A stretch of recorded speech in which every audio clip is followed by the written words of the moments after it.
All right. Apparently we are live. Hopefully y'all can hear us and all that loveliness. It's another Team Red chat. We talking about some Team Red stuff, you know, Nintendo and all that good stuff. And I am a little bit like perturbed today. If some randomness happened, so pardon me if I'm a little surly tonight. Might be a little rowdy, but we're gonna have some fun either way. So I'm gonna go ahead. I'm gonna be a little rowdy today, y'all. I'm gonna be a little rowdy. So we're gonna go ahead and introduce our panels. Let me know what you guys been playing on, what you been doing, and all that good stuff. We'll start with Miss Mia. Let us know what's up. Looking nice with your hair. I know, right? Like, I'm loving it. You know, say God damn. Oh, disclaimer, real quick. Disclaimer: my camera, as y'all know, I'm the struggle queen. It's struggling, so it couldn't work. So you're gonna have to look at that lovely, stupid picture because we tried to make it work this whole time before we went live. So that's kind of why we're a little late. So. Go ahead, Miss Nia. To get it to work, we'll figure it out. We'll get it working for next time. For sure, for sure. As far as what I've been playing, I really haven't been playing a whole lot. Me and Daniel recently picked up this game called Deep Rock Galactic. It's a game on Steam. It's like a co-op game where you just kind of like mine for resources and junk, and like there's like little inhabitants in the world that like try to kill you. It's pretty dope. What else I've been playing? I've been playing a lot of Splatoon. Like ever since the Nintendo Direct that just passed, and all the Splatoon stuff just got me really feeling in like a really Splatoon type of mode. So I've been playing a lot of that.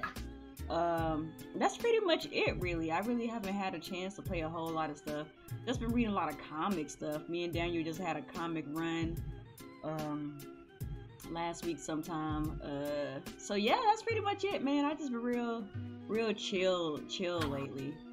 That's what's up. That's what's up. All right, Alex, let us know what you've been gaming on. What you've been up to?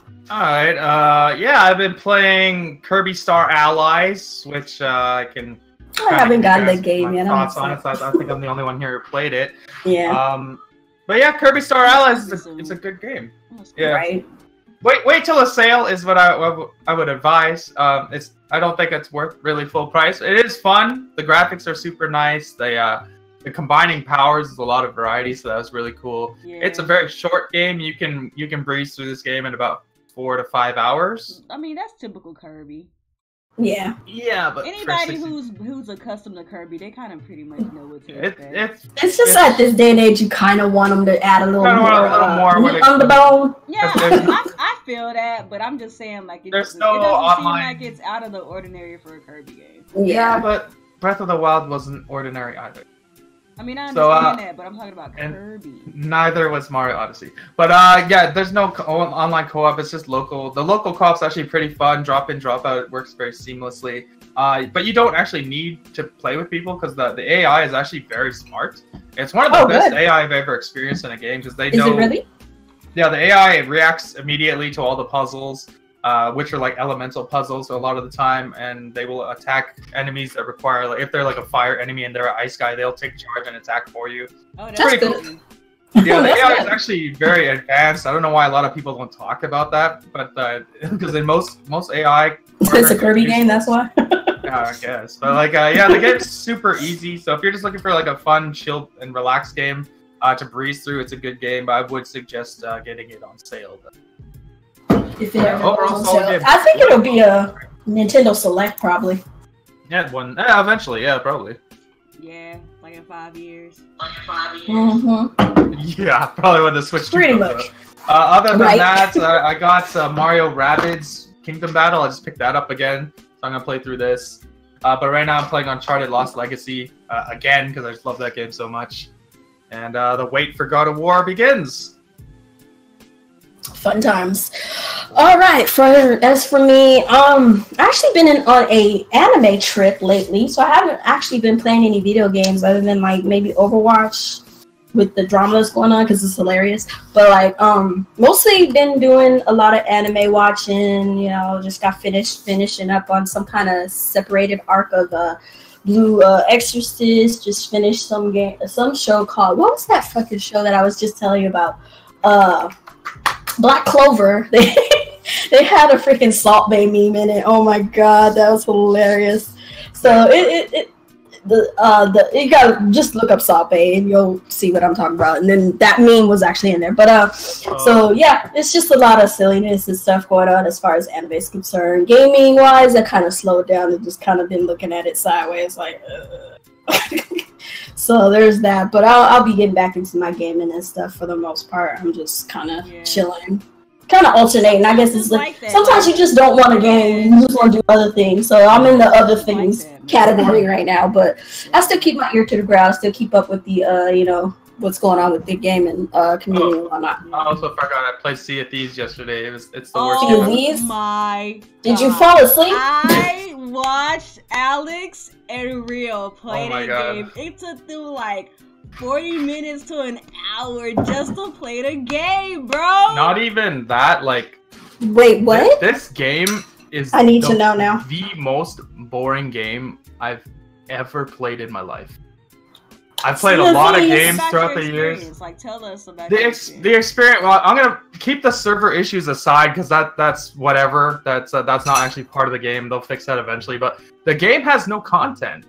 You're dropped on an island. You're not told what to do. You have to figure out how to get the ship to move, which we eventually did just by messing around. We had no idea where to get our missions from. The game doesn't tell you anything, and you're kind of just left to your own devices. You gotta kind of make your own game. I later found out you have to go into town and talk to a merchant to get a mission, which is to earn money to get more missions to earn more money. Like, it's basically the whole game. Like, there's not much to do. I don't know. I didn't find it very fun. Like, we made our own fun, obviously, because like when you're with your friends playing games, any fucking game can be fun. Right. Like, that shouldn't be the selling point of a video game, because any game you play with your friend is going to be fun because you're with your friend. Right. So that's the main point of your game. Then you have a crap game. I had a bad time. Yeah. Not fun at all. The thing with I already uninstalled it. Yeah. I didn't mean to cut you off, bro. Go ahead. Yeah. Yeah, go. There's not much else to say. It's a bad game. Damn. It's like that. It's a bad game. Like, I the only merit of the game is like the water looks nice, the music's pretty cool, and like they have cool lighting. Yeah. But even the voices for the characters are trash. Like, yeah, the thing. I'm not impressed. The thing with games like that is like having a grindy game is cool, but there still has to be some kind of like end game. Like, there's no story or anything. Yeah, like for example, like I love Monster Hunter. Like Monster Hunter is one of those kind of games. It's like the main draw of the game is to play this game with your friends and other people, and like you grind and you grind and you grind just to beat up a monster, just to get that part of a monster to put on your body and your armor suits and your weapons and all that stuff. But at the end of the day, there's still an end game. Like you defeat a boss so you could go on to a bigger boss. You know what I'm saying? Like it keeps building and building and building and building and building. And if you're gonna have a game like Sea of Thieves and there's no build up and there's no like nothing progression type system, it's like how much of that can you do? It's just a giant sandbox with nothing to do other than sail around and find treasure and like fight skeletons. Like, I don't know. I thought there was going to be more to the game. That would be cool if there's, like, an end game. I play a lot of games like that on PC. Like, I play Dauntless, I play Monster Hunter. That Deep Rock Galactic game is a similar game that's, like, mad grindy. But at the end of the day, like, there's, like, an end game. There's an actual objective. Yeah. All right, well, this game was a miss, for sure. It's a miss for some folks. So, hey, I'm just gonna say this: if you like it, you love it. If you love it, you like it. Yeah. I, for one, am gonna. This is. I look at it and I know I don't like it, so I don't have to play it. This is probably the nicest thing I can say about the game. If you're the kind of person who wants to waste your time, go play this game. Because you'll waste your time. It'll accomplish that. If you have a lot of time to waste, this game can help you waste your time. Yeah. Okay, it's good at wasting your time. That's what's up. All right, so we're gonna go ahead. Like bosses in There's a kraken, but it's just some tentacles. There's not even a body. Wow. Oh wow. Okay, well, release the tentacles. So let me ask you this: I don't know why this game took so long. Is there pirate versus pirate ship cannon action going on? There are ship battles, yes. Okay. Okay, they at least have that. It's not all like right. It's frequent, but it can happen. It's not frequent. See you at the crossroads, Roddy Rowe. He said, see you at the crossroads. All right, let's go ahead and jump into these topics real quick. We got a few topics here. Most of it is just kind of breeze through it and whatnot, but we're going to go ahead and see what we can talk about. So our first topic of the day is going to be Nintendo Switch version of Ark Survive Evolved confirmed. Was anybody wanting this game? Like, is there something I'm missing? This is, like, if coming this out of was nowhere. an optimized game, I would that was my concern. I heard that it wasn't as optimized as it needs to freaking be. Listen, I have this game on PC. I didn't spend no money on it, thank goodness. But one of my friends gifted this game for me on PC. Man, like my PC is not like the most beastly PC. It's a mid-range decent PC. Yeah. It runs. This game runs like hot garbage. Like a potato PC. Like, it's a lot better than it was when it first went into early access. But yeah. Oh my God. I played this game when it first went into early access, and like the fact that they still hadn't finished the game from that point and was making DLCs and expansions and multiplayer type modes. I'm like, bro, can you finish your base game first? Like, I felt like with Ark, that was so much griminess in Ark. Like, somebody said it so perfectly on Twitter, and I don't even remember exactly how they said it, but they pretty much said it along the lines of what I just said. Like, they are so grimy because, like, they built on this game, gave us DLC, all these other little, like, microtransaction-y things without even fixing the base game first. It's kind of like what PUBG is doing right now. Ark was PUBG before PUBG was PUBG, in regards to how they're treating the game. Like, so if they can't even have the gall to fix their joint on PC, I don't really care what it's gonna be like on the Switch. To be honest, like, fix your base game first on your target platforms first. Goodness, I don't know. Well, that's all I gotta say about that, man. I'm a little salty about it, but it is what it is. I'm concerned they're finessing Nintendo fans with this one. Because, like, these are the same guys that came out and said the PS4 Pro was stronger than a computer with a GTX 1070. They're the same guys that are charging you DLC for an early access game. Like, these guys are kind of shady. Yeah! They did show a video of them playing Ark on the Switch, but, like, I wouldn't even be surprised, honestly, if he was using that game stream thing. What the hell is that thing? Rainfall or whatever? I wouldn't even be surprised. They're so shady. I wouldn't even be surprised. I refuse to believe that is actually running on the Switch and looks like that and plays like that. Because they're saying it's visually the same as the PS4 version. But even the PS4 version doesn't generally run that smooth. That's crazy, bro. So I don't believe it. I refuse to believe it until I actually see it in my hands. I don't believe this game will run that on the Switch. Not because the Switch can't handle it, but because these guys are terrible developers. So they say that there's not much information, but they say that Wildcard confirmed it will offer the same suite of features as the existing console versions on PlayStation 4 and Xbox One. And I mean, that's the least. And then the game is due out on Switch sometime this fall as a physical and digital release. It was showcased during Epic's Games keynote during the Game Developers Conference. By the way, the Game Developer Conference is out this week. We'll see. Dog. I really can't stand these dudes. I don't trust these guys. I'm sorry. If you're excited for that game, that's cool. I do hope it turns out good because you want to play it, but I don't trust it. Yeah, man. That's my big deal. It's not the fact that it's coming to the Switch. I'm glad for the Switch to get any games. Like, of course. Are coming, I'm accepting of them. It's just these people that I don't like these dudes, bro. They shady. They're shady. Yeah. They're shady like the PUBG guys. The PUBG guys don't fix their game on PC. Yeah, they're very shady. What do they do? They put phones and junk. Like, God, can y'all fix your game? And their game still runs like First of all, why are you trying to put your shitty game on a phone anyway? Fix your okay, you know what? Go to the next topic. Anyway, on a whole rant. We could be ranting on. Let's just go next topic. PUBG, but yeah, let's go to the next one. All right, so Yeeves, I guess that's how it says. Yeeves 8. Yeah, he's 8, Lacrimosa or something like that, of Dana, coming to Nintendo Switch in June. NIS America has announced today that the long-awaited Ys will be arriving on the Nintendo Switch on June 26th in the North America and June 29th in Europe. The huge RPG also received a brand new trailer, which can be watched below. That's dangerously close. Right now. I had to. I just wanted to do it that one time. Isn't that dangerously close to Mario Tennis? Well, guess who's getting what?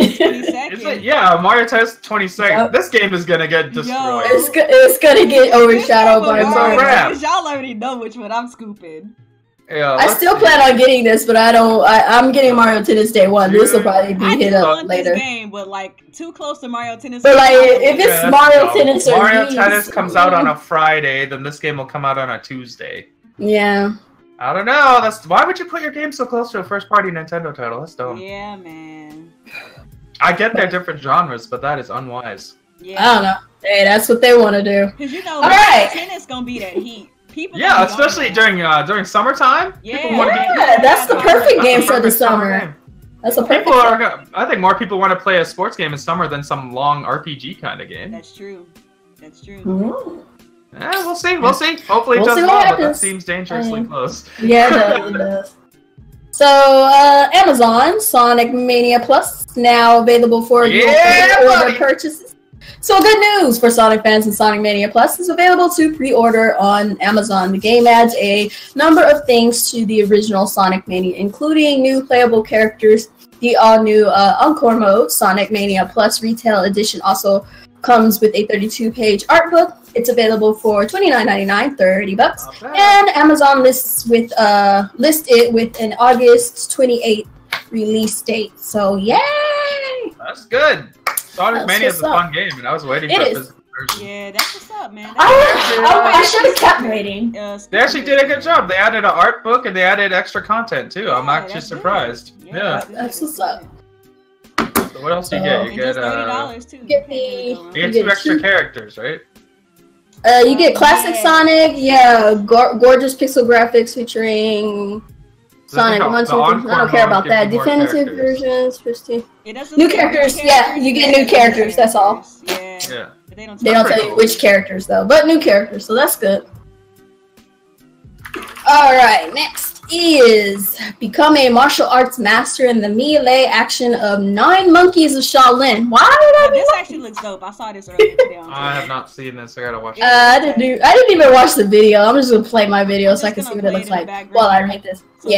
So publisher Baku Entertainment and developer Sobaka Studios have unveiled their latest title, 9 Monkeys of Shaolin, a melee-focused brawler with an ancient Chinese setting and a heavy dose of martial arts action. Due to arrive on the Nintendo Switch in the autumn, 9 Monkeys of Shaolin, it mixes ground attacks, aerial maneuvers, and special moves unlocked with magical seals, so you can mix and match all manner of cunning combat. And what's her name's playing it in the background, so you can see what it looks like. They're not actual monkeys. I thought they're gonna be monkeys. What? Gameplay in this they're not actual monkeys. I was of the mind that they were gonna be actual monkeys. There's gameplay. All right. Yeah, it's a little bit of game. Did they gonna show some gameplay? Yeah, it's there. Yeah, it'll come. Oh, okay, there it goes. Okay. This game actually looks tight, and they didn't show it at the direct. I'm like, really, y'all? At the Nindies. I posted like 11 games on Twitter that they did. We'll talk about that later. Like, why? Yeah. I don't understand that. But like, this actually looks pretty dope. It reminds me of Turtles in Time kind of game. So basically, like, once I thought about when I saw this game, it reminded me of that one game. What was that one game? It's like a fighting game on PC, and you can create your own moves. What the freak was that game called? Huh. Start with an A. Absolver or something like that. Absolver, yeah, that one. That's what it reminds me of, kind of. Yeah. I'm feeling it. This game looks cool. It looks nice, right? Looks nice. Like a nice little beat 'em up. That's a nice little art style. Like it looks. Yeah, graphically looks nice too. Looks pretty fluid. I don't see any frame rate issues in this game. Yeah, I like the cutscenes. Look kind of like animated. Like that's great. That's cool. All right, so. With that, we have another one that's been, we have an action platformer, Shadow Bone. we'll pull your speed running skills to the test. We'll put your speed running skills to the test next week. So this was something under the radar because I never heard of it until now. Okay. But two-man Steam. It's pretty fun. But two-man indie developer Merle Studios has announced that Shadowbug will arrive on Nintendo Switch on 30th of March. In the game, you control the overpowered ninja hero Shadowbug, saving your home forest from the evil factory by slicing monsters to pieces. The game takes you on an adventure through a variety of attractive, twisted landscape, placing an emphasis on action and speed running as you slash your way through. Shadowbug revolves around a movement mechanic that sees you attacking the enemies around you to dash forward, theoretically creating some interesting ways to whiz around each level. So has some features here, which are basically you're going to completely new take on the platforming games, 36 handcrafted levels filled with action, exploration, and puzzles, unique core mechanic moved by attacking enemies, breathtaking soundtracks with an epic soundtrack, soundscape, I should say, with epic soundtrack, and immersive sound effects, leaderboards for speedrunning levels, mesmerizing art with picturesque Palrex backgrounds and all that big words and 6 memorable boss fights. And they just decided to throw a whole parallax. Still who wits? Like so many fucking words, I couldn't say them all at once. I'm just sitting up here like, you know these words. See, my thing is you can't put all these words in one sentence. Expect me to just say them. Mesmerizing, picturesque, parallax backgrounds, mystical silhouettes. There you go, guys. I did it.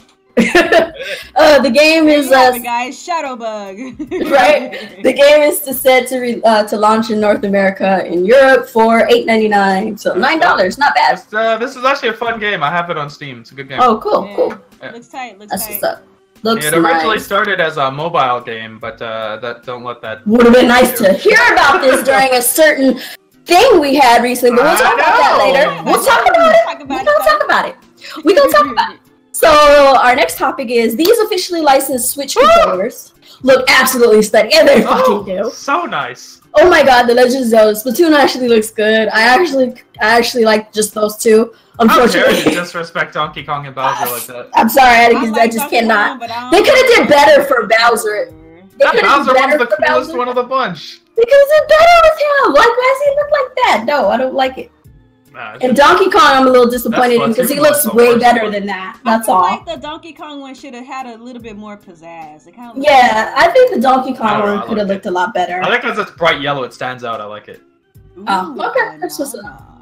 But yeah, I'm gonna get the Zelda one and see if it works. If it doesn't work, I'll let you guys know if it don't work. But I'm getting it mostly for my collection. Company Power A. I've never heard of them. I have a controller by Power A, but like it's just like like during the freaking 360 days, I felt like the 360 controller was kind of large for my hand, so I got like a smaller version of it from Power A. It was okay, but it was for kids, so it wasn't like.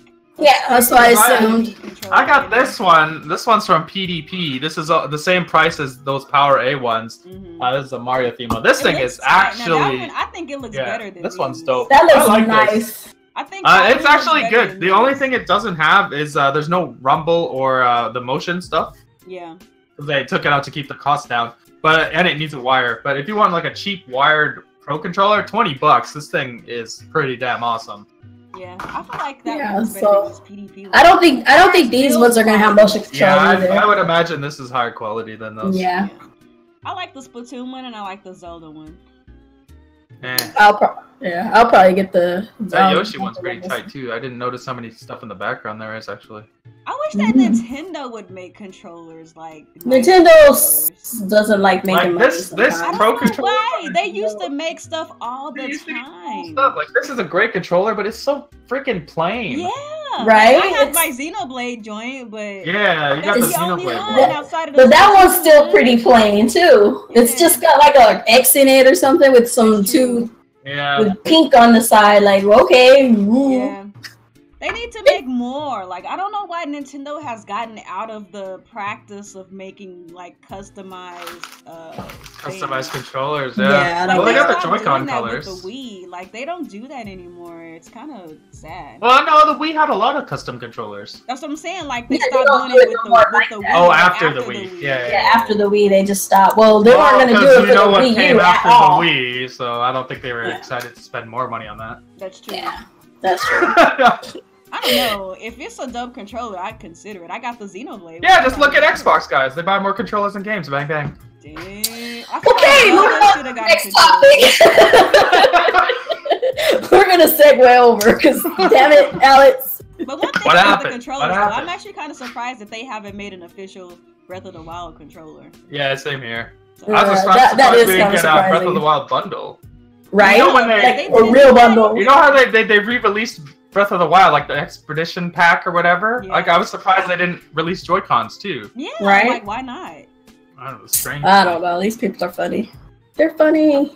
Alright, so Rocket League's tournament update will go live on Switch on the 3rd of April. Oh, that's I didn't know they So- were in the tournament mode. Psyonix has revealed that the Rocket League tournament update, which was recently tested out in the beta on PC, will be heading to Nintendo Switch on 3rd of April.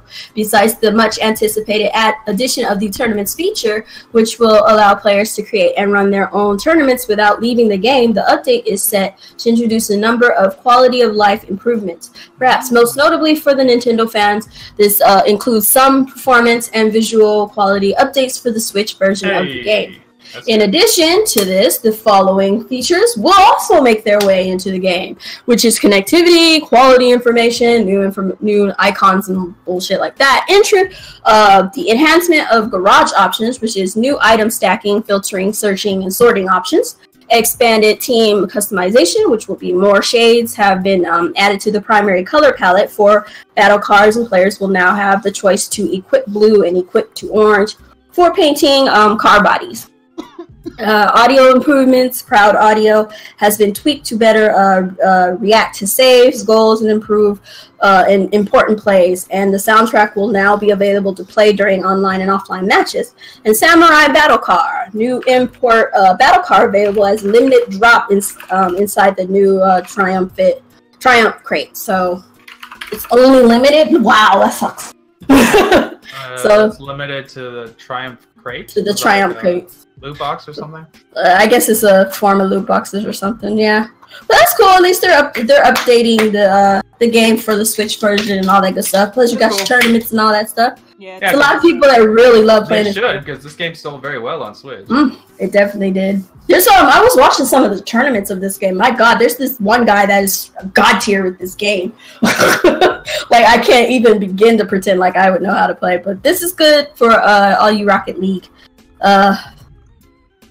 folks out there. So we're gonna go ahead and move to the next topic, which is Pokemon Go's Easter egg event starts tomorrow. People still play this? You can still play this. I wanted to talk about it because I thought it was hilarious. So details have emerged about Pokemon Go's Easter themed egg with kicks off tomorrow. So as has been the case in the past, the event will see rare Mon hatch from special 2km eggs. So expect to see some pretty desirable beasts appear. It hasn't been detailed exactly which will be turning up more often, but both Pichu and Togepi will spawn more frequently during the event. I like Pichu and I like Togepi. That is all. He's freaking adorable. He is. He is.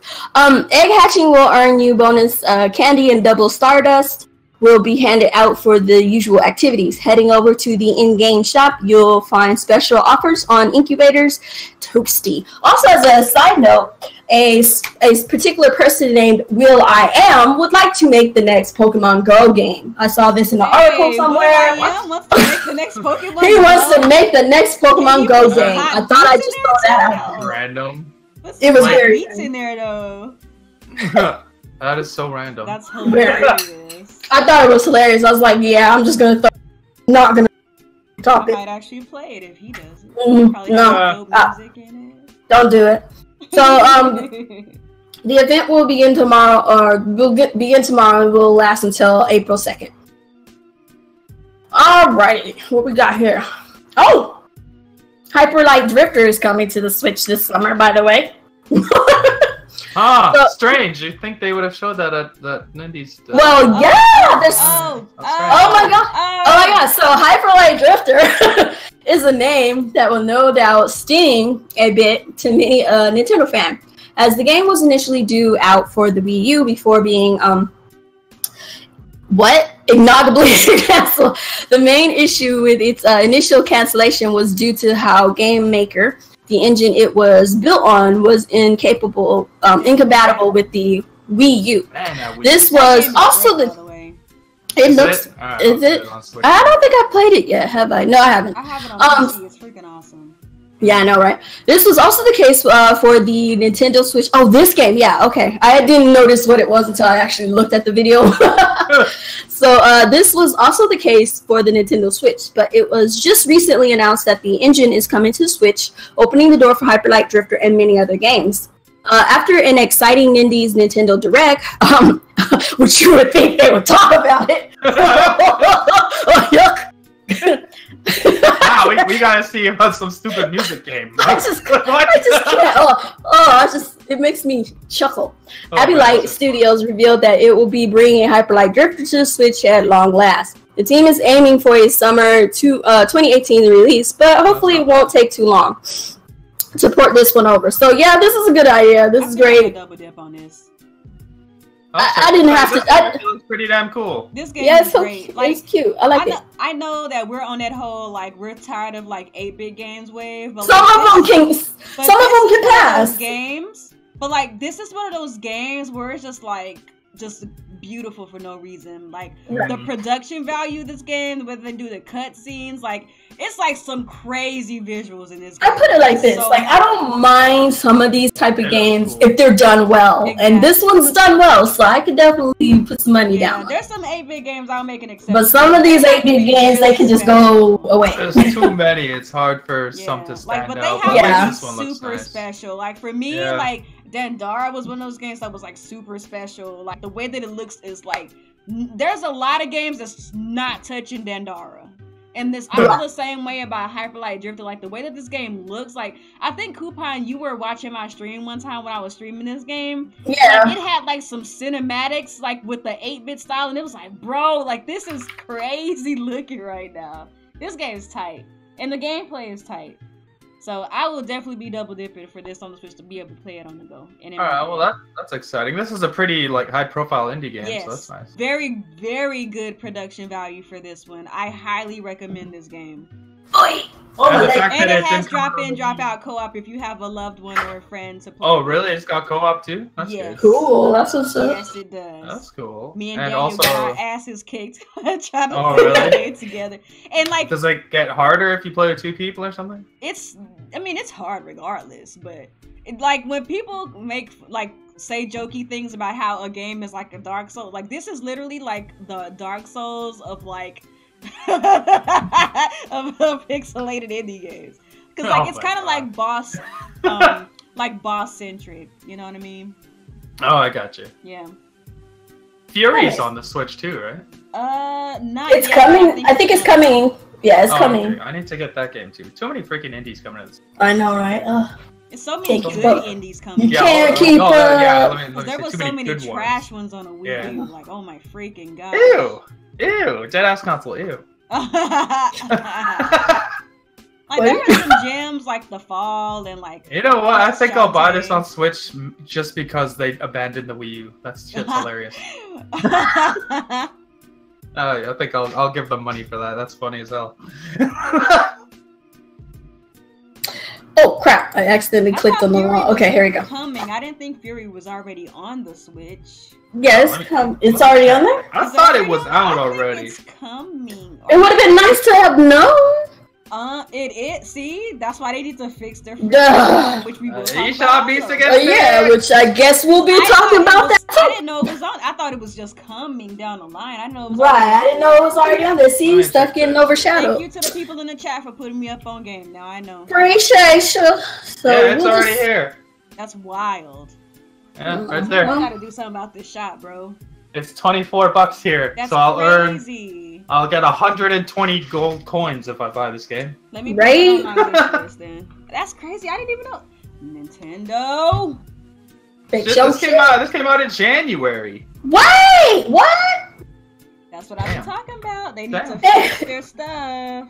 And it's already like off the. You can't even see it on the first couple pages. That's crazy. Oh man, that's nuts. That's Man, if you don't get these indie games like the week they come out, you'll never see them. Exactly, because I've never seen this game on the eShop, and I check the eShop regularly enough. So yeah. All right. Well, I'm gonna switch up to the next little topic here, which is Nintendo reveals the the 10 best-selling indie games on the Switch.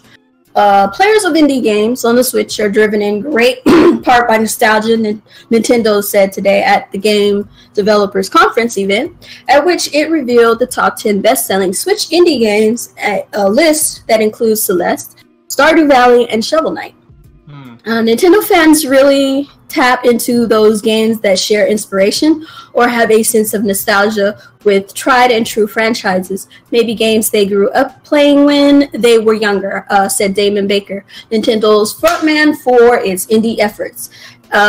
Baker did not say how many units each game sold or list the games in any particular order, but the top 10 best-selling indies on Switch are as follows. SteamWorld Dig 2, Stardew Valley, Camino, it's supposed to be Camino, not Kamiko. They made an excerpt down below saying that they said the name wrong. I thought it was called Kamiko. I thought it was. Yeah, that's what they wrote, but at the bottom it said update. It's called Camino, and I don't know why they wouldn't have just switched it up here. Kamiko in the shop. Yeah, the store shows Kamiko. Or I don't know. They're just saying down here. They said they called it.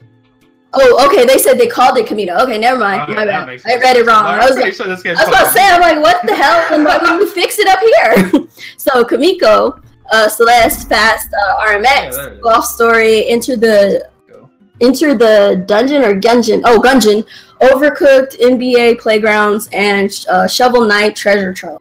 So that's pretty cool. I'm actually very surprised by how Overcooked has been killing them. Like Overcooked has been consistently in the top 15 since it came out. Like, it's wild. See, my thing is, it's not like a game you can play with co-op online though. I wish. Amazing. It is. And it's still doing good. I want to play it, but I don't want. And I'm not about to sit there and play that. That game is too crazy. That game is too good. Like it's. Good. Oh, I know. It's just like. I'm actually surprised Fast RMX is there. I never see it on the top list. Yeah. Me either. It sold really good when it first came out and kind of dropped off. Yeah, I guess so. Same with NBA. It was a launch game. It was one of the first games. Yeah, it was the first game. But like the game I always see there is that's an amazing game. That's what I'm talking about. Didn't SteamWorld Dig 2 sell like 10 times better on Switch than PC or something? It was a crazy amount. Like it was wild. And Celeste sold 20 times better on Switch than PC. That's crazy. That's crazy. Celeste did very good. I need to get that game. Unforgiven's always raving about it. I still haven't gotten it. Unforgiven, I promise I will get to Celeste because Unforgiven actually purchased it for me on Steam. But Celeste was one of those kind of games I was like, I don't know. Like it seemed like another one of those typical 8-bit games, but people say it's tight. Man, you're scared. That's all. What am I scared of? What? You can't beat that game. What? It's too hard for you. Because when I saw it, I was like, okay, this looks like one of those just rinky dink, like, we're an 8-bit game. What is this? What is this thing? Check it. Oh my god, Muhammad, nobody cares about this guy. But people keep talking about how fire Celeste is, so I believe y'all. It's the highest rated game on the Switch outside of Mario Odyssey and Breath of the Wild. Yeah, I saw that. It's crazy. So that's good. Those are doing well. Golf Story's good too. You know what's gonna beat it in ratings? What? That sushi game, bro. Oh, come on. Okay. So I will sell my Switch if that happens. Yeah, that sushi game looks like garbage. Sorry. Oh, so we got some sales now. I thought it was a cell phone. Is it a cell phone? I don't like that they're bringing some cell phone games too. Like no. The sushi. I'm gonna get the sushi game and play it anyway. I'm gonna get it just for the hell of it. Implosion was tight. That's a cell phone game. I'm gonna get it just for the hell of it. Implosion was good though. Like don't bring no random raggedy game over here. But anyway, next topic. Nike. According to one estimate, Switch global sales will reach at least 200 million units. Huh? So, What? What? I don't know about that one, fam. Million more than the PS2. 200. I don't know. Units. That's what Nike or Nike. I'm gonna say Nike. Nikkei. So Nikkei posted a new article about the huge turnaround that Nintendo has had because of Switch success. In fact, Nikkei is reporting that the Nintendo Nikkei is reporting that the Nintendo now ranks at the most heavily traded stock in the Tokyo market over the past year. The company's stock prices have more than doubled since the release of the Switch. Everyone that contributes to the Switch, no matter how small that contribution is, has seen an increase in shares. For example, third-party publisher Capcom hit a 17-year high Monday on strong earnings and growing hopes tied to planned titles for the Switch. But we gonna keep watching. We gonna wait and see. We gonna look. Capcom. But that's not all. They hate money. I mean, like, dude, they're allergic to money. We're gonna wait and see. But even outside buyers have had success. Nikkei says that Nintendo buyers buys few parts from outside suppliers than Apple, yet is influential enough to lift profits at some electronic parts developers. Shares have skyrocketed 62% for Mine by Mitsu. Since the debut of the Switch, as the company is thought to build the device. Hosiden, which also assembles the Switch, and supplier Mega Chips have surged more than 30% each. As for what that's a lot. As for what the Switch's future holds, that resulted in Nikkei's most shocking news. Hideki Yasuda at Ace Research Institute says that it is highly possible that the company earns a record profit in fiscal 2019. Nikkei is also reporting that global sales will reach at least 200 million units, about twice as many as for the Wii, according to one estimate. Nintendo sees its operating profit more than quintupling to 160 billion yen this fiscal year. Where the hell are they getting 200 million from? I don't know. 200 million is a crazy amount. That's double the Wii. It's like it's outpacing the Wii a little bit, but not double. Not by that much. I'm just like, huh? Like, what numbers? I was kind of thinking like Switch would do 100-ish million. You know, right. Somebody made a good point though. I think it was actually Mr. T who said this. Because the Switch is a handheld, you can have more than one in your house. That's true. True. Like I still think 200 million is a crazy amount. Like that's still crazy to me. That's a big amount. That'd be crazy if it is, but like that is true. So well, not everyone's gonna buy multiple Switches. Yeah. But, that is true. If you have kids, you probably want your own. Yeah, that's true. Unless you're real. Oh no! Stop! No! Don't do them like that. Okay, so I didn't see that real. And Real needs to just buy his wife a Switch because she's gonna be beasting on Splatoon and he's never gonna get to play it anyways. Right? Well, he don't want to anyways. Oh no! Oh snap! So speaking of eShop stuff, Nintendo will improve the eShop on Switch with aim of increasing discoverability of your. We were just talking about this. Hallelujah, hallelujah! I'm twerking, but you can't see me. So let's see what the hell they're talking about here. So the Switch has been hugely successful for third parties, especially independent game developers so far. But it has an issue. You see, the Switch eShop is extremely simplistic. It has minimal organization features and is terrible for discoverability. Yup. This was more or less okay when the volume of releases on Switch wasn't that high, but given the tidal wave of new releases the platform gets every month, this is becoming more and more of an issue. How y'all feel about it? It's like more than 10 games a week now. Yeah, Right? It's like, hell, you don't know about half of the stuff. And then for people like myself who don't be in the eShop all day, every day, I might come back after a couple of months. Check the eShop every day. Like, right. So I might come back in a couple of months to go in there and be like, what's new? And I don't know what's new. What's good? What's if new? you What's miss good? like a week, like you're lost. You missed a lot. Yeah, you missed a lot of good games. Like, I just got Guns, Gore, and Cannoli. Apparently that came out in January. I just found it now because I saw they announced Guns, Gore, and Cannoli 2. That's wild. Just like how we Wow. just figured out that freaking Fury was on the show. Fury was on the show. Like, we just now noticed. Crazy. Like, fix your shit. So let's see what else they're talking about here. Yeah, So that's if the game, thing that You we know what? did You know what they gotta do though. Ow. You know what they need to do? User reviews and then be able to sort by like star ratings by users. That's true. That would Yeah. help a lot. that would help They a should lot. have So people, multiple sections, like one by star reviews, one by Right. genre, one by Yeah. multiplayer or not, like the 'Cause, Wii like- U eShop was. Because even like the way you search by price point makes no sense. There's one like up to $10, then the next one's like 15 to 50. Yeah, Like, that's right. So it's like, so broad. Like that's so broad.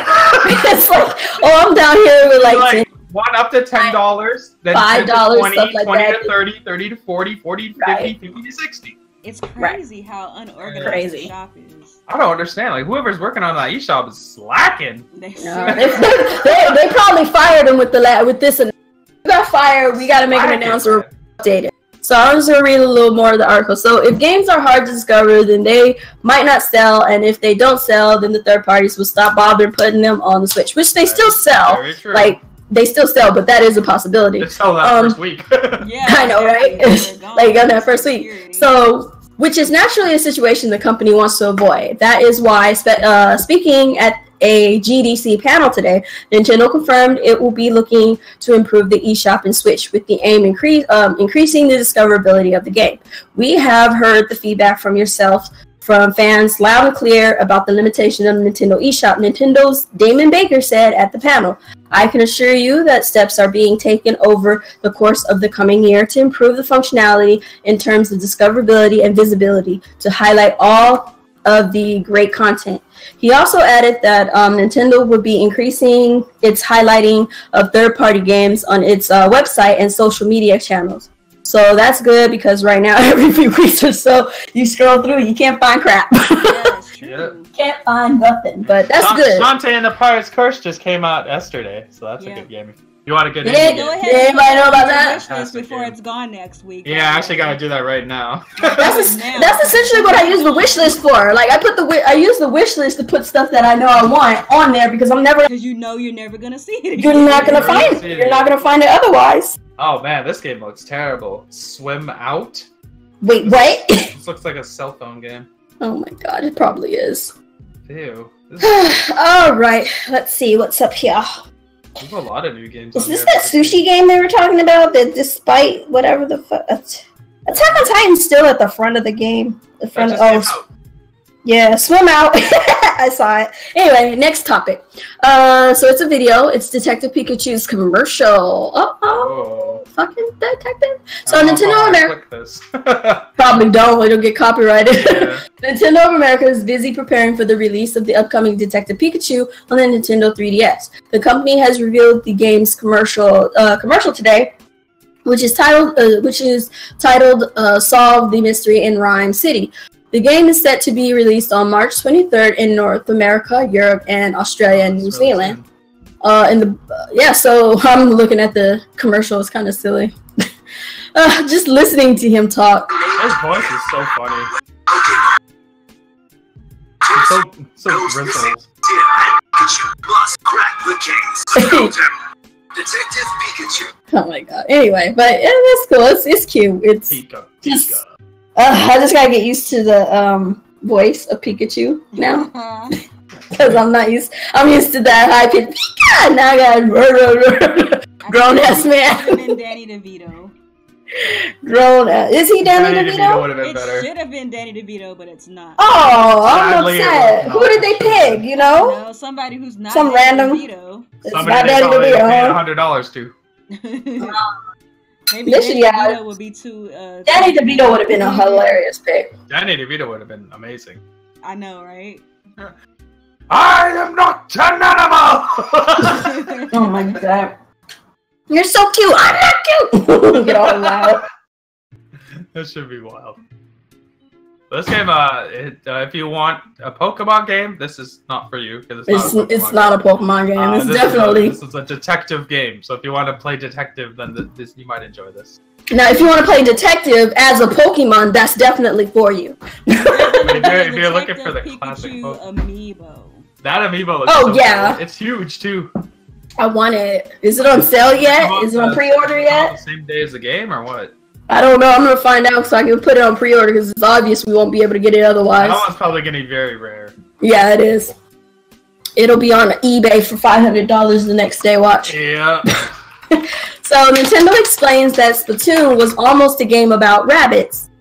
At the GDC 2018, This before. have you? I don't know. I feel like they've talked about it at a GC. Okay, yeah, the amiibo launches alongside the game. Oh yeah. Oh, it does. Oh, so you can't get it separately? Yeah, that's what I mean. It launches the same day. It just launches with. Okay, gotcha. All right, so GDC 2018 has been taking place this week, and we've had some interesting developer talks and also reveals. One of the developer sessions, which took place during the event, was with the Splatoon team. Splatoon producer Hisashi Nogami revealed an early prototype of the game and said that the team's goal was to create something brand new and something that would be bound to other Nintendo franchises or genre. Our initial prototype was fairly simplistic. You'd move a cube-shaped character around a flat map, shooting black or white ink. We used cubes because they were easy to make and eventually ended up calling them blocks of tofu. Tofu, really? So, rabbits can... wait, hold on. Where the frick... My screen blanked out on me. Okay. Rabbits can be both black and white, making them easy to separate into teams. We also learned that rabbits are...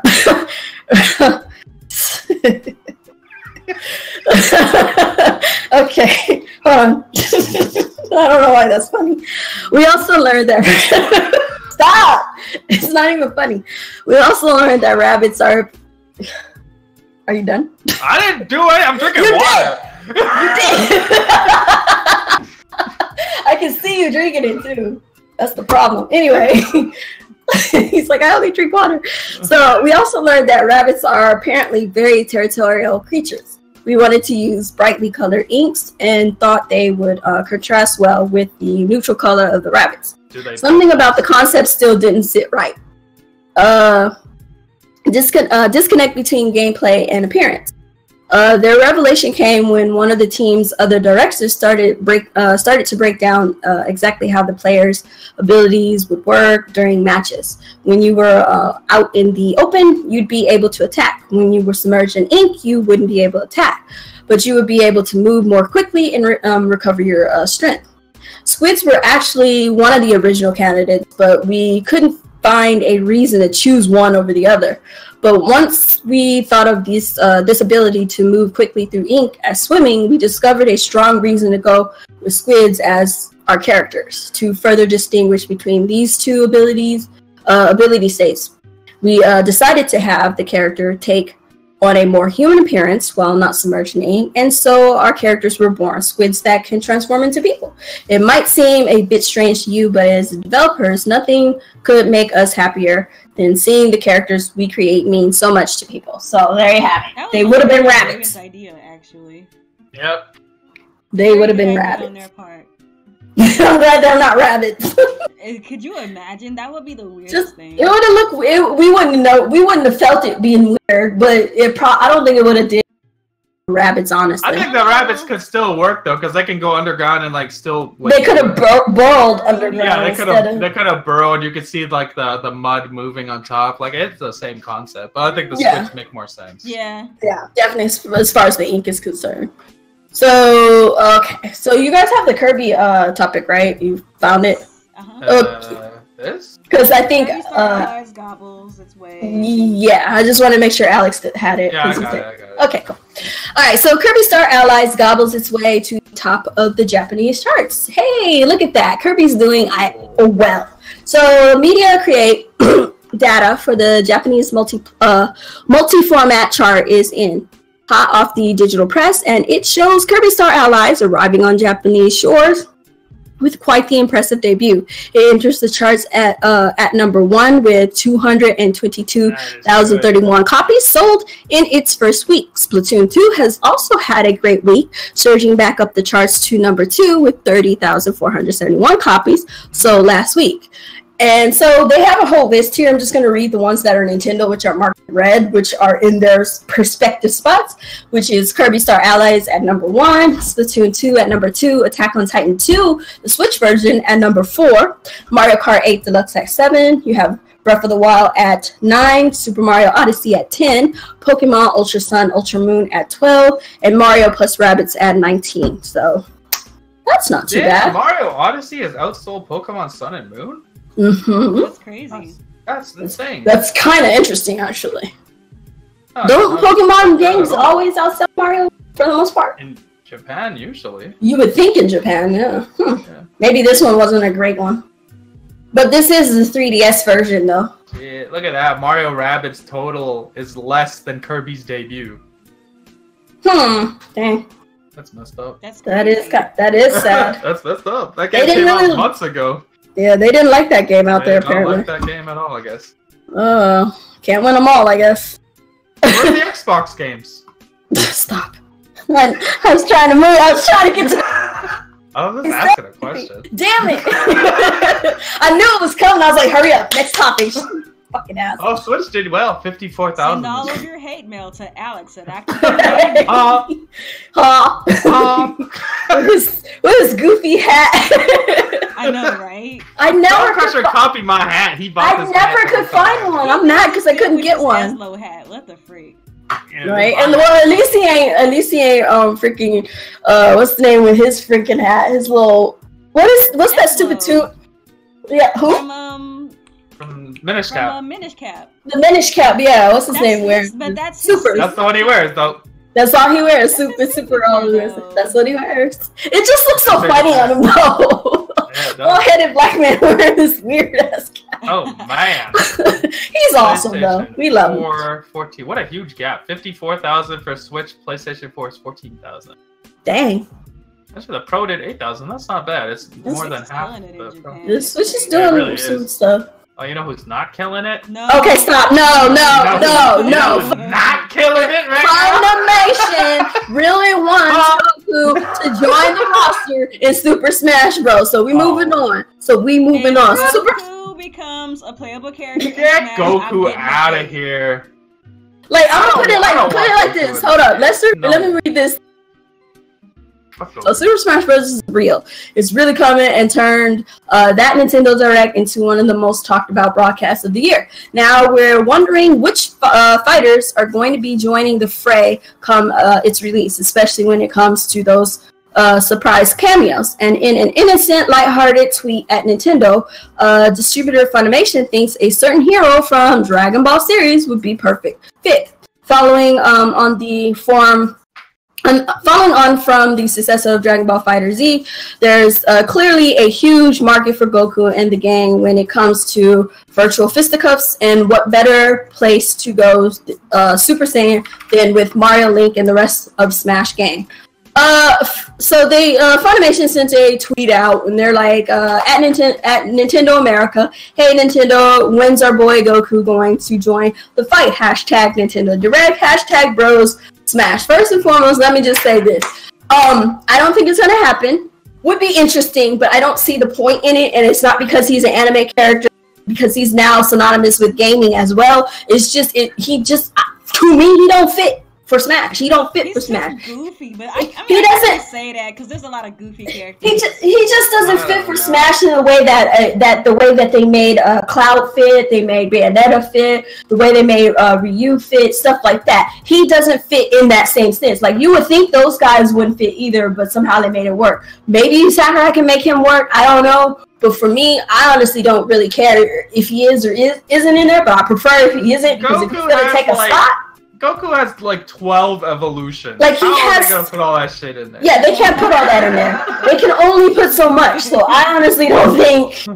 Honestly don't think they should do that. Like unless they're just gonna put original, run of the mill Goku with his stick and his freaking cloud and can't go Super Saiyan Goku, and that's gonna be boring. People want to go Super Saiyan, so no. I don't see it working. I don't know. We'll see. I would rather have Sora brought in from Kingdom Hearts and then also Kingdom Hearts 3. Or Neku from freaking The World Ends from or even, with you. Something. Or even Noctis. Yep. Final Fantasy 15. Like something. Not Goku. Sorry, nah. Yeah. Not feeling the Goku thing. I mean, I don't know, man. I'm not really feeling Goku.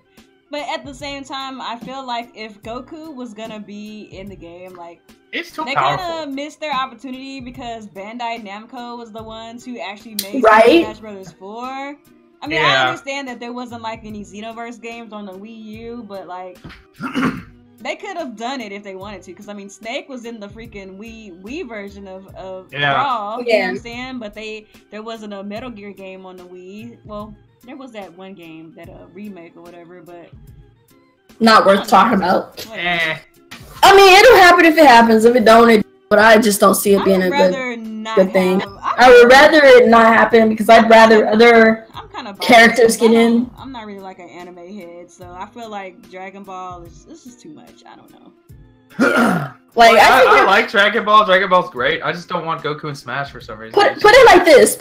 This is how I see it. I don't think Goku will make it, but I have a strong suspicion we're going to see actually Shantae and Shovel Knight in Smash. I'd honestly rather have them than Goku. Like, I think that's what we're going to get. And if they are going to be in there, then I don't need no because he's just going to take a slot that they can be in. Plus, this is a stupid reason, but Goku's a bad dad, and Nintendo likes good parents. And I mean, if they're gonna put anybody in the game, they might as well put the good dad, which is Vegeta. If Vegeta was in the game, I'd be all for it. Not Goku. Right, but not Goku. Goku's best. That's just me. I'm biased. I like Vegeta over Goku. Yeah, Vegeta's the best. Goku. As long as it's not Piccolo. He's a good dad. Everything. He's a prince. All that. He's Piccolo's dad of the year. Yeah. He's dad of the year for other people's kids. Okay, so our next topic is third-party Nintendo Switch docks could be bricking consoles, and I love this subtext underneath. Is "What's up, doc?" Oh, that's terrible. Oh, that's so cheesy, but it's funny. So if you're using a third-party dock with your Switch, then you might want to revert back to the official option for the foreseeable future, as we're seeing numerous reports that said docks are bricking consoles after the recent 5.0 system update. A wide range of dock options are available on the market, many of which are smaller and more portable than the one you get with the Switch itself. Unsurprisingly, many Switch owners have picked these up to use either as a second dock elsewhere in the house or as a portable option for when they visit friends or relatives. So YouTuber Spawnwave, I saw his video actually on it, posted this video after the Switch died and cited the Nyko dock as the cause of the fall. Nyko has since offered to replace the console, which seems to suggest some degree of culpability in this case. So it got me tongue-tied over here all of a sudden. So yeah, there's a lot of shit inside the Switch, eh? Yeah. Ooh, they opened it too. Cool. Yeah. But yeah, I would just say be mindful. Docks on third-party, like your third-party docks, if you have any, guys, like maybe wait to see. I just don't understand what's causing it, because like it's just a software update and it's just a damn dock. What the hell? Well, some software updates can cause a problem. Like Nintendo's like purposely. Like what the Nyko version though. Like what it could be is like after the software update, something in the isn't compatible with the Nyko, and so it'll brick it, thinking it's like trying to break into the system or it's trying to do something to the system, so it just bricks it, because you know how Nintendo is. They don't want people doing anything to their systems, so they'd rather brick it than just, I don't know, just make it not work, as opposed to just you know, having the system just be I don't like the maybe standard the Nyko, dock. yeah, maybe the Nyko version is using some kind of like workaround or something to work. Maybe. I don't see why. All it does is charge. It's just charging the dock, so yeah, like it charges, but it also displays. It works just like a regular dock. Yeah, but like, what difference will they have to do to display? I just don't understand why they would circumvent something when it's just a display to a TV and charge. Doesn't make any sense. Mm-hmm. Whatever. Don't buy third-party docks. Is the moral of the story. Buy Nintendo's overpriced dock. That way you don't have to worry. So much money. Oh like my god. I honestly want a second dock from my other room with the TV, but I don't want to. Those things are $100 here. That's crazy. yeah. Yeah, I don't want to spend $100 just to plop my Switch down on the second TV. I mean, me personally, I don't really spiffy, you know, dock or whatever. Like the one that we got it works. The one that comes with it works. Yeah, the one that comes with is fine. I just want to achieve it's just, one. Apparently, that's I just like the ones that are like don't have that cover. Yeah. I just like the ones where you could just sit it down and it, you know, and that's it. It could be like a stand for you to play, you know, with friends or something, and also, you know, charge as well as you just putting it there, not messing up the screen. But apparently it's gonna blow up your Switch, so so don't use them. Your Switch will get blown up. Yeah, so before you do that, I would check to see if the other versions are messing up. Yeah, check some other versions too. See how they're doing. Because I haven't heard I saw a video on YouTube where one guy tested out all of them. Yeah, ended up up on all of them. I didn't watch the end. I just saw the video. Like the Insignia one is actually pretty good. I hear a lot of people. Oh, really? I think that one is really good.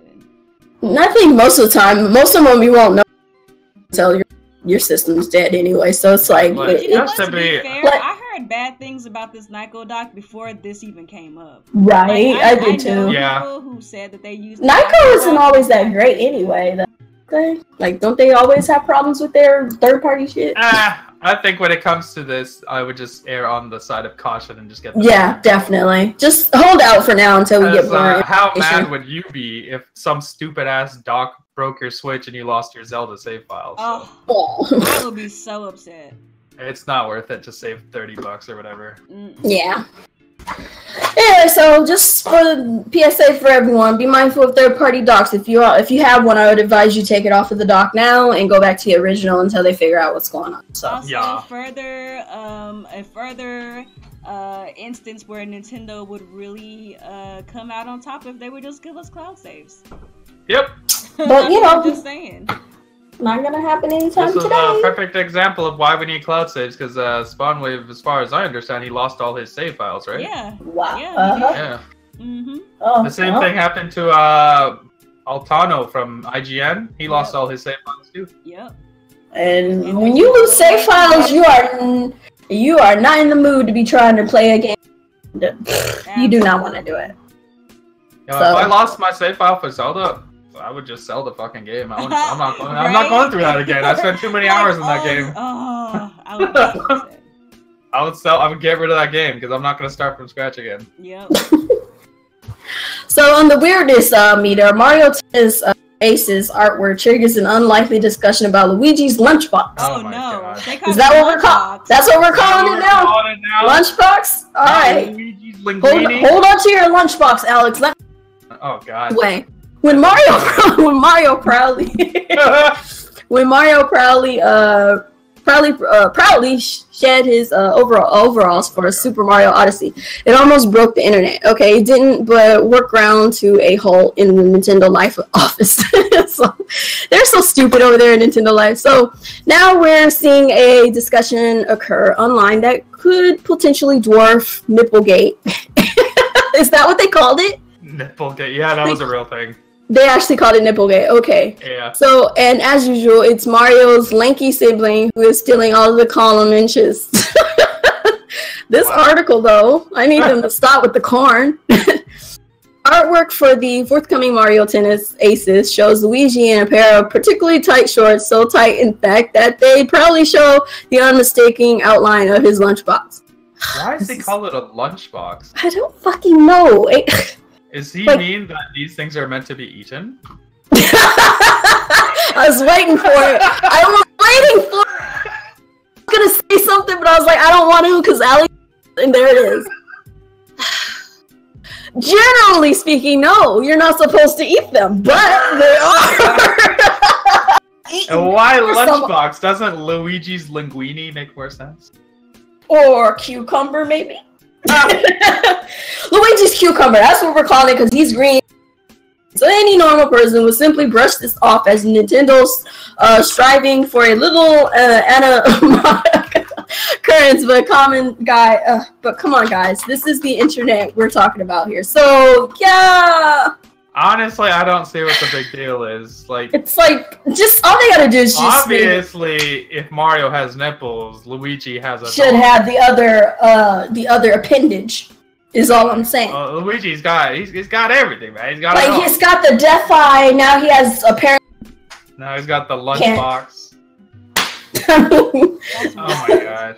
They're actually estimating the size of Luigi's nether region. So we what? Hey, This is wait, what hey, happens in hey, 2018, but hold up. folks. Remember not too long ago, they were disrespecting Luigi. This is his way of getting them back. Hey, y'all respect me, but I have a lunchbox.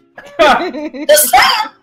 It's there. My brother might have the nipples, but I have the actual package. Oh my god. That's hilarious. Freaking Mario with the nipples and now Luigi with the package. This is- That mean Princess Peach is gonna get the booty? Who knows? No. no, she ain't got no butt. That's all her freaking. That's all of her freaking dress. That ain't got nothing to do. She ain't got no butt. It's probably chest. She probably got the chest. I'll give her the chest. I think So? who has the butt is they actually were showing a picture of what's her name? Freaking Rosalina in her little Selena. in her little Is that a little real, tennis outfit. Oh, that was like a fan made I one. thought so. Was 'cause oh I'm that like, was okay. I was about to Yeah. say I was not like that thick. I think her name in that picture was Thickalina. I don't know. Nickelina. Thickalina. It still said Unforgiven Luigi.0. Anyway, Luigi's got a He's got the dong package. in Mario Aces. Mario Aces is a strangely sexualized game. Really Strangely. is. We got Suave Luigi. Yeah, We got Suave Luigi with the package. It's just too Yeah, much we going on. got we got Mario's booty, we got Peach, we got Rosalina skin tight this just said Titalina. Oh my Jesus. Oh my goodness. Okay, moving on because the chat is gonna erupt into all kinds of lunchbox jokes. If it already hasn't, degenerates. You degenerates. Degenerates. You guys are all degenerates. Degenerates. So, remember when they were talking about Diablo? So Diablo 3 for the Nintendo Switch gets a retail listing. We've heard rumors for quite some time that Activision Blizzard is looking to unleash the mighty Diablo 3 mighty on the Nintendo Switch. Respected publication, Unleash Overwatch. right? Eurogamer recently said that they had heard from their sources that the rumor is indeed true and the game is coming. Now retailer Cool Shop has put up a listing for the game. Cool, Now bro. Cool Shop, man. But now all we have to do is wait for Activision Blizzard to confirm it and provide us with a release date. Quite frankly, I honestly don't give a shit about Diablo 3. Like, Me either. I played it on PC. It's nowhere near as good as Diablo. it's devolved into the fuck. Like, This is people not are. the game. This is not the game to put on the Switch. I'm sorry. It just isn't. Like, with all the games they have, Yeah, Activision has so many games. Why did they pick this game? they had to pick this. Like, stop. Like, Where's Okay. Call of Duty? Where's? I'm pretty sure Call of Duty might come at some Like, point. why are we getting this garbage? Who knows? Oh, whatever. Just don't put Destiny on here. No, I'm just kidding. I don't think anybody wants Destiny. Nobody wants Destiny now. Too much. Not with the way it Destiny's dead is. already. What's going on? Too much. But we are getting Crash Bandicoot. Ew. He's coming to Smash. That's from Activision, so whatever. They're Yeah, putting but- something. Crash Bandicoot's going to Crash and Smash. Smash would actually be pretty awesome. It'll work. It would work. Ew. It'll work. That's what's sad about it. I mean, but it'll work. Goku. Ew. I read that. Ew. What if we get Spyro? Spyro and Smash. Yeah, I'm okay with that. I'm kind of over Spyro at this point. How dare you? How dare I? How dare you? I'm just saying that, like, they taking all this time to do anything with them, put them in that whatever the that was back in the day. What was that game? That stupid overworld game that they made that bombed horribly, and then now we don't have freaking Spyro anymore. So he's gone. Whatever. I don't know what game you're talking about. I forgot the name of it. I gotta look it up. I'll tell you later. But it's some stupid ass game that they tried to bring him back to. Oh, I see. Anyway, so we're gonna go over the February NPD 2018. Monster Hunter repeats as top game in the US. Wow, doing it. I'm twerking on camera, but I don't have a camera that works. So yeah, so game consumers in the United States are dropping money on hardware and games, even as February had a dearth of earth-shattering new releases. The industry is so hot right now that it can't help but generate year-over-year growth with $995 million in total sales, according to industry tracking firm the NPD Group. That's up 23% from $811 million during the same period in 2017. Damn. Here are the numbers of February 2018. Total, $995 million, up 23% from their $811 million in February 2017. Their hardware is $316 million, up 55% from $204 million. PC and console software is $397 million, flat from $397 million. So they have exactly the same. It's just the same. Accessories, $282 million, up 35% from $250. The accessories just stay the same. And Xbox guys bought controller after controller. You guys are keeping the hope alive, I guess. You guys are keeping the industry alive.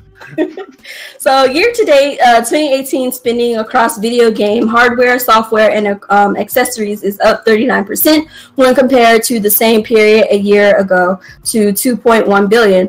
NPD analysis, Matt Piscatelli said, growth has occurred across all categories, with hardware being the primary sales performance driver.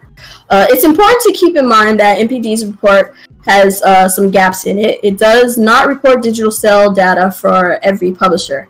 It also does not include DLC, microtransactions, or mobile. So this is a snapshot of wider, more dynamic market. You know something? I need these NPDs to start showing us freaking digital sales from now on. Like, I'm tired of this whole, it doesn't show digital. Need digital sales. Microsoft and Nintendo and Sony don't release digital numbers. They need to start doing that. That needs to be mandatory now. Somehow, some way, that needs to be mandatory. But hey, whatever. So software, we have a list of like all the games that are, I guess, top sellers or something. So Monster Hunter World is top of the list. We have Call of Duty World War II.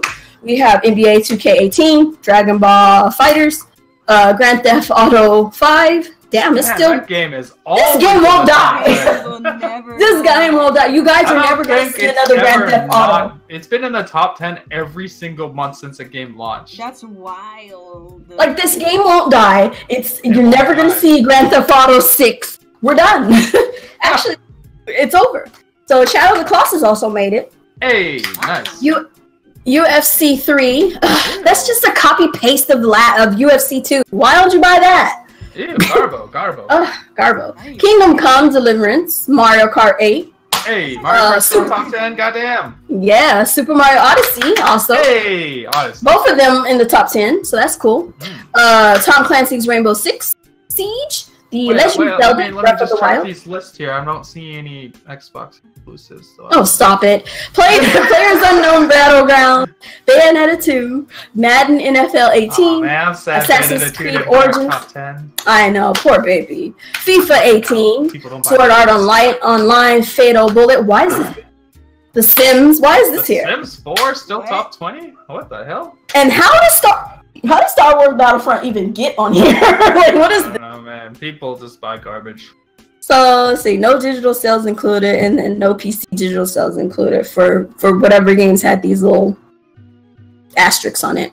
I'm not going to read the rest of the article. Oh, they have the Xbox One top sellers and PlayStation 4. So Xbox One, PlayStation 4 both have Monster Hunter World as their top sellers. For Nintendo Switch, physical only is Mario Kart 8 as its top seller, with Super Mario being second and Breath of the Wild third, Bayonetta 4, Splatoon 2, Pokemon Tournament. Bayonetta 2 and 4, it's not bad. That's not bad at all, no. Then you have Mario and Rabbids, Kingdom Battles, Elder Scrolls, ARMS, and Dragon Quest Builders. That's your top 10 in the Nintendo Switch version. They have 3DS, not going to read that. Up there. That's wild. What? I know, right? I'm actually kind of surprised Dragon Quest Builders is up there. Yeah, me too. I don't actually hear anybody talk about that. I haven't heard anybody talk about that, so I'm surprised. Yeah.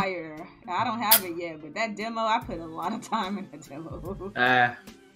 So we have the best-selling games of 2018 so far, with Monster being top, Dragon Ball Fighters at 2, Call of Duty World War II at 3, Grand Theft Auto 5, PlayerUnknown's Battlegrounds, NBA 2K18, Super Mario Odyssey at 7, Mario Kart 8 at 8, The Legend of Zelda at 9, and UFC at 3 at 10. Switch got 3 exclusives in the top 10 best-selling in 2018. That's nuts. That's what's up. Best-selling games over the last 12 months. The top one is Call of Duty World War II. Yeah, let's see. We got Mario Kart 8 at 10. We got Super Mario Odyssey at 9. Breath of the Wild at 5, and then the rest are just kind of like, how did Star Wars make it on this list? Get out of here. I know, right? Ridiculous. And then they talk about hardware and accessories, which, okay. Let's see what they talk about. Nintendo and Microsoft both saw growth. What else? And then, so I'll just read this real quick. So hardware spending in February 2018 when compared to the year ago, to 316 million, Pescatelli says. So spending gains were driven by growth in Switch and Xbox One hardware sales. For the 2018 year-to-date period, hardware spending has increased 79% to 594 million. The Switch phenom story continued in February. For example, Nintendo Switch remains on a record-setting sales pace. Over the first 12 months in market, Nintendo Switch has achieved the highest install base for a console platform in history. So then they talk about Sony and whatnot. So that's pretty cool. That's good. Good news. Let's just read that one more time. Nintendo Switch remains on a record-setting sales pace. Over the first 12 months in the market, Nintendo Switch has achieved the highest install base for a console platform in history. That's wild. The greatest of all time. That's crazy. That's crazy. But people don't want to hear that. They want to hear it. Alex, what do you say to the people? Huh? Where are these people now? Where are they? Where's all these people at that were so sure Nintendo Switch was just not gonna make it? A year later, still Wii U 2.0, guys. It's the Wii U 2.0. Nintendo's destined to fail. Blah blah blah blah blah. And you know what's funny? You know what's even funnier is like some of them, they actually made videos apologizing for their stupidness. Those guys, cool on you. You knew you were wrong. You announced, but where are the other ones? I need some more videos on apologies and people admitting that they're freaking stupid, because this is funny. They made history, you guys. They made history. They made history. It's undeniable. They made history, but hey, you literally cannot deny it. It's written proof. It's the best-selling console in the first 12 months. And the crazy thing is, some of these people participated in that by buying the console. I know, right? Even Mr. BG, he has one, and he's the biggest Switch hater out there. Like, when you buy the console, you contribute. It's actually selling so well that he's going to lose his bet and he has to throw his PlayStation out a window. Which he probably won't do, but hey, what else? Amazing console. Maybe Microsoft can take a lesson from this. I don't know, but hey. Happened? Sony's PlayStation was #1 as usual. That's just is what it is. That's cool. Nothing wrong with that. Switch gang is going to catch the Xbox this year. They're talking about gamepads on here too. What? Oh my god. I wonder why. And then the PS4 DualShocker is also a bestseller for some odd reason. As far as accessories are concerned, it's the best-selling accessory. The PS4 DualShock is a crappy controller and breaks down. Exactly. People need. Oh, okay, that makes sense. Keep buying them because they keep breaking down. They made it so it's always that you always have to go back and buy it. So there you that go. controller is straight garbage. Straight garbage. So our main topic is talking about the Nintendo Spring Showcase 2018. What we saw and what wasn't there. Because what the heck, Nintendo? You had plenty of freaking Nindies that we don't know about or that we didn't hear that were coming that you didn't talk about in the showcase. What the fuck? But anyway. So I picked this. I have this article mostly just so we know what was talked about in the in the things and stuff. So I'm just gonna go roundtable style, like express how you felt about the direct. Did you enjoy? What games you enjoyed? What are you looking forward to? What you would have liked to have seen in the direct and all that good stuff. Is essentially what we're talking about here. So who wants to go first? Did you watched it later, right? I ended up watching it later. I couldn't. Yeah. I couldn't watch it with us. Yeah. At work, but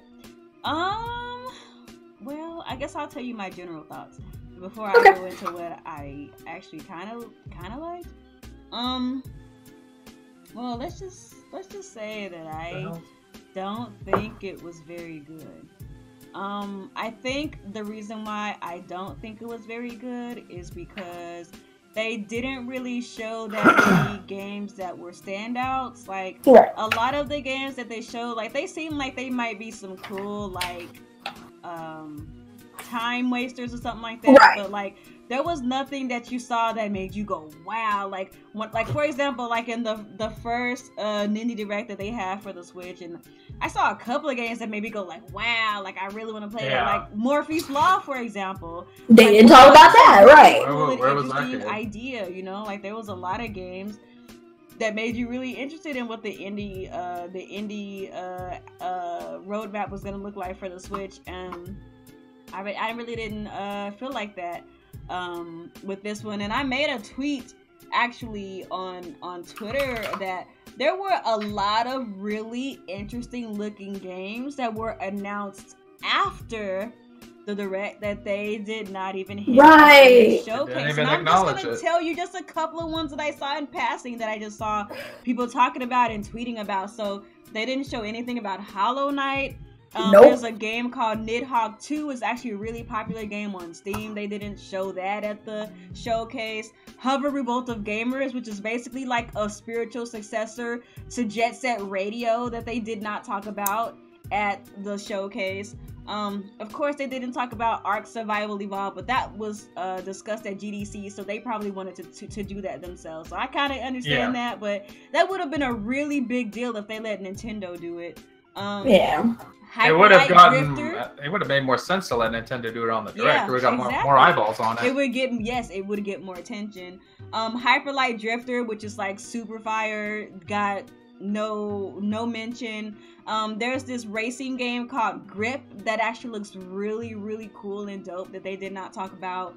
Some game called Rico I saw on Twitter looks really good. That 9 Monkeys of Shaolin, which we actually talked about earlier. Just talked about, They didn't show that at the showcase. There's this other game called Warp Shift by Deep Silver. It looks pretty cool. They didn't show that. Everspace, another popular game on PC, was not mentioned. And then there's this other game called RE Legend that was not in the showcase. It actually looks like a really dope RPG. But what they did show that I was interested in, and I'm just gonna go down the line here, they didn't really show that many. I think they showed about 12 games. So they showed Mark of the Ninja Remastered, which is actually a really good game. Like, that's a really popular game also on the PC. Well, I don't know, it might be on consoles too. I just know people play it a lot on the PC. Fantasy Strike, a new fighting game, like an indie fighter, which actually looks really cool, I think. Just Shapes and Beats, I don't really know how I feel about this game because they didn't really show too much of it, but they showed that.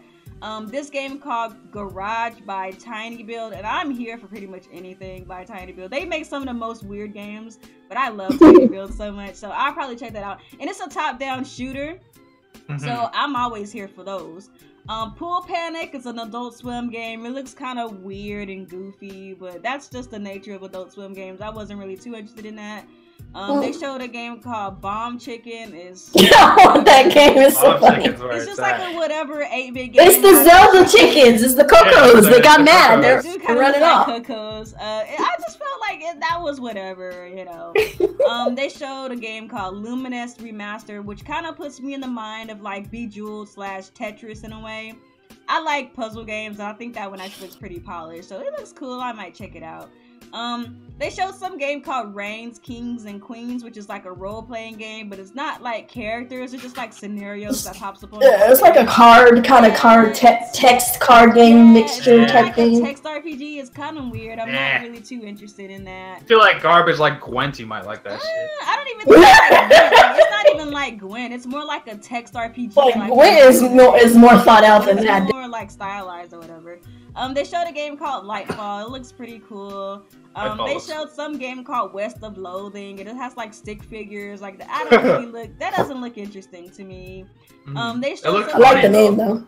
Yeah, I like the name, and it's supposed to be like a comedy, not really take it so serious. Yeah, I think it's gonna be a funny game. I don't really how I feel about that. If you want to play a game like that, just play South Park. You know. They showed a game called Podade. I like the art style. I don't really see too much about it. I don't know. They didn't show enough, but it has a cool art style. And then they showed a game called The Messenger that kind of reminds me a lot of old school Ninja Gaiden. Which looks pretty cool. And then they showed this game called Bad North. It's like a real-time strategy game. So if you like those strategy games where you have like an army and like you're using your army to strategize against another army, like that looks cool. I like strategy games, so I'm always looking to see you know, what new strategy games I can play. And then they also revealed that the Banner Saga 3 was coming, as well as Banner Saga 1 and 2, and I'm actually pretty excited about that. And to me, that was really the highlight of the show, because I actually like the Banner Saga games. I have them on the PC. And I will definitely double dip for them on the Switch until Fire Emblem comes, because I'm just kind of like, I like strategy games, so you know, that's kind of my jam. But as far as like the whole presentation, it's like it just really wasn't that good. It really wasn't that exciting. Like there's a couple of things that I looked at, I was like, okay, that's kind of interesting, but it didn't really wow me like the last one did. So yeah, I don't know, they got to do better with showing like more, like, and I'm not saying that smaller games don't deserve to be showcased. They definitely do, but like you have to have a mix of bigger games and smaller games. Like it can't all just be like one note the whole time. You know? They need to, like, with all the stuff that they missed out on as far as the indies that we after the, you would think they would have crammed that into the show. Like I understand you want the show to be short, but you could still afford to put a little extra in there, considering how low key most of these games are, so that they get that publicity, you know. And it's like they were just like, oh well, here's 12 games, yay, and then we'll talk about some games afterwards. Like what? Yeah, because what they did with the last one, or the first one, when they first showcased the indies for the Switch in April of last year, like they showed. Yeah, they did a decent job with that one. Yeah. But they kind of did it kind of like a real type of thing for like the smaller games. They're like, oh yeah, and these and these and these and these, but then we also have Morphe's Law, and then we also have like they made it exciting. You know, yeah, like they kind of. This one it was kind of like they were tired or they didn't know what they were doing. It just seemed like they weren't all there, and I'm just like, come on. It wasn't like, for me, it wasn't bad, but it wasn't good. But I also went in not expecting a whole big old, big announcements. Nothing. I just expected them to tell us about some unknown indies that maybe we got under the radar, and there was quite a few that I didn't know about. We heard about today, because we're talking about them. But like, come on, you guys do better than that. I think indies deserve a really good, robust spotlight. I think they deserve it. They're doing wonders on the Switch. We need to give them a better spotlight than that. Right, and then the amount of games that are coming to the Switch and the amount of good quality games that come. I feel like that's the most disappointing part, because we know that there's a lot of really good indies coming, but they just weren't in this show, and that's the most disappointing part. And I think they should really show the quality type of indies give those the bigger highlight as opposed to some like I don't mind some of the quirky ones and some of the like fairly you know, kind of like obscure ones. Those are fine and all, but definitely don't ignore the higher indies and stuff, because they need to get that spotlight, that shine, so people know about them, plus the quirky ones and the obscure ones as well. But don't just make like this direct seems more for the quirky and like, you know, the not so hot on the market type indies. Not saying that all of them were, but there were some really good ones and stuff. But I mean, yeah, like, but anyway, so don't show the quirky ones. Just definitely not. Yeah, other ones too. Yeah. Don't just be don't just be for one. Because like, the thing with like the smaller ones, like for example, like a game like West of Loathing, like show it. But like when you show it next to like a Hyperlight Drifter, it makes you like, you know what? Hyperlight Drifter looks tight, and I might actually check out West of Loathing too, because I'm just excited right now. I'm like excited at what I'm looking at. You know what I'm saying? It's like just give all of the indies, quirky or otherwise, like give them all the spotlight. Yeah. Don't tell us about Hyperlight Drifter after the damn direct. Yeah. On freaking Twitter or some dumb shit like that. Like, ooh. I feel like why? People are more likely to pay attention to the little ones if they're next to the big ones, because it makes them look good too. Like, oh, look at all this. Yeah, because they're up on the same level. Yeah, exactly. Like you're putting them on the same level. Exactly. That's the best way to put it. So I just hope that the next Nindies Showcase is gonna be similar to the one that they did for this one, where they actually showcased a lot of the quirky ones, a lot of the good, well thought out, high production ones, and all this stuff in between. Like, I want my high production, I want my quirky, and I want everything in between. I want a nice little Nindy sandwich. Don't just give me bologna and expect me to be happy. Or don't just give me bread and expect me to just be like, what? Like, you can make toast bread. Like, no, I want the bread, I want the, you know, all the fixings, all of that, all together, and give me a nice little showcase. I understand the showcase isn't supposed to be long, but you could still have a decent showcase. It could still be 20, it could still be 15 minutes long, and you could still show us all these, you know, different indies in a nice, constructive, quick little setup that you had without taking up too much time and too much space and too much energy, while still showcasing what some of these games do. Like, we didn't hear more about the No More Heroes, because it is kind of indie-ish in its sense of I mean, but to be fair, like, they already talked about that in their true, but they could have showed some off the cuff stuff. Like, give everything a chance. Like, the way that they're setting it up is they're making it, I guess, like 10 minutes long, I guess. So because they only have so much time, they can only put so much in there, and it's like, you don't have to set yourself to a certain time standard, you know? It could be slightly longer. It doesn't have to be like 30 or, you know, hour long. That show would have been a lot better if Damon Baker did and one more thing, and then showed Hyperlight Drifter at the end. Yeah, that would have been cool. Or, you know, but like I said, like the time, I think the issue that I have is that they're setting a specific time constraint, which isn't really necessary. Like, I get that Nindies is going to take a lot of time to talk about, but at the same time, it's your show, so you don't have to set a time restraint on yourself. That's the thing I don't understand, because like it's their show, they're streaming it on their own YouTube channel and Twitch channel. So why are they restricting it to 10, or I think this one was like 12 minutes? I think this was like fairly short. And then they only showed like 12 games. I feel like if you're gonna do that, then just have little bits of time where you just do like a sizzle reel. Why not do that? Yeah, they could have had a sizzle reel and showed a bunch of games. Like, I'll just kind of give my thoughts now. Then Mark and Ninja was good. Fantasy Strike, I don't care. Just Shapes and Beats, that's Garbo. That Garage game looked all right, but we didn't see enough of it. That Pool Panic game looks very strange. It might be fun, but who knows? Bomb Chicken looked dope. Luminous, don't care. Reigns King and Queens, that's definitely Garbo. Lightfall looks really cool. Really good. That was one of the highlights of the show for me. It gave me a very big Ori and the Blind Forest feel. Yeah. West of Loathing, I actually think this might be a funny game. It's supposed to be like a comedy RPG. I might actually enjoy that. Pode, nice visuals, but that looks like it's going to be a very casual, easy game. Not for me. The Messenger, that looks dope. Bad North, don't care. Banner Saga, again, don't care.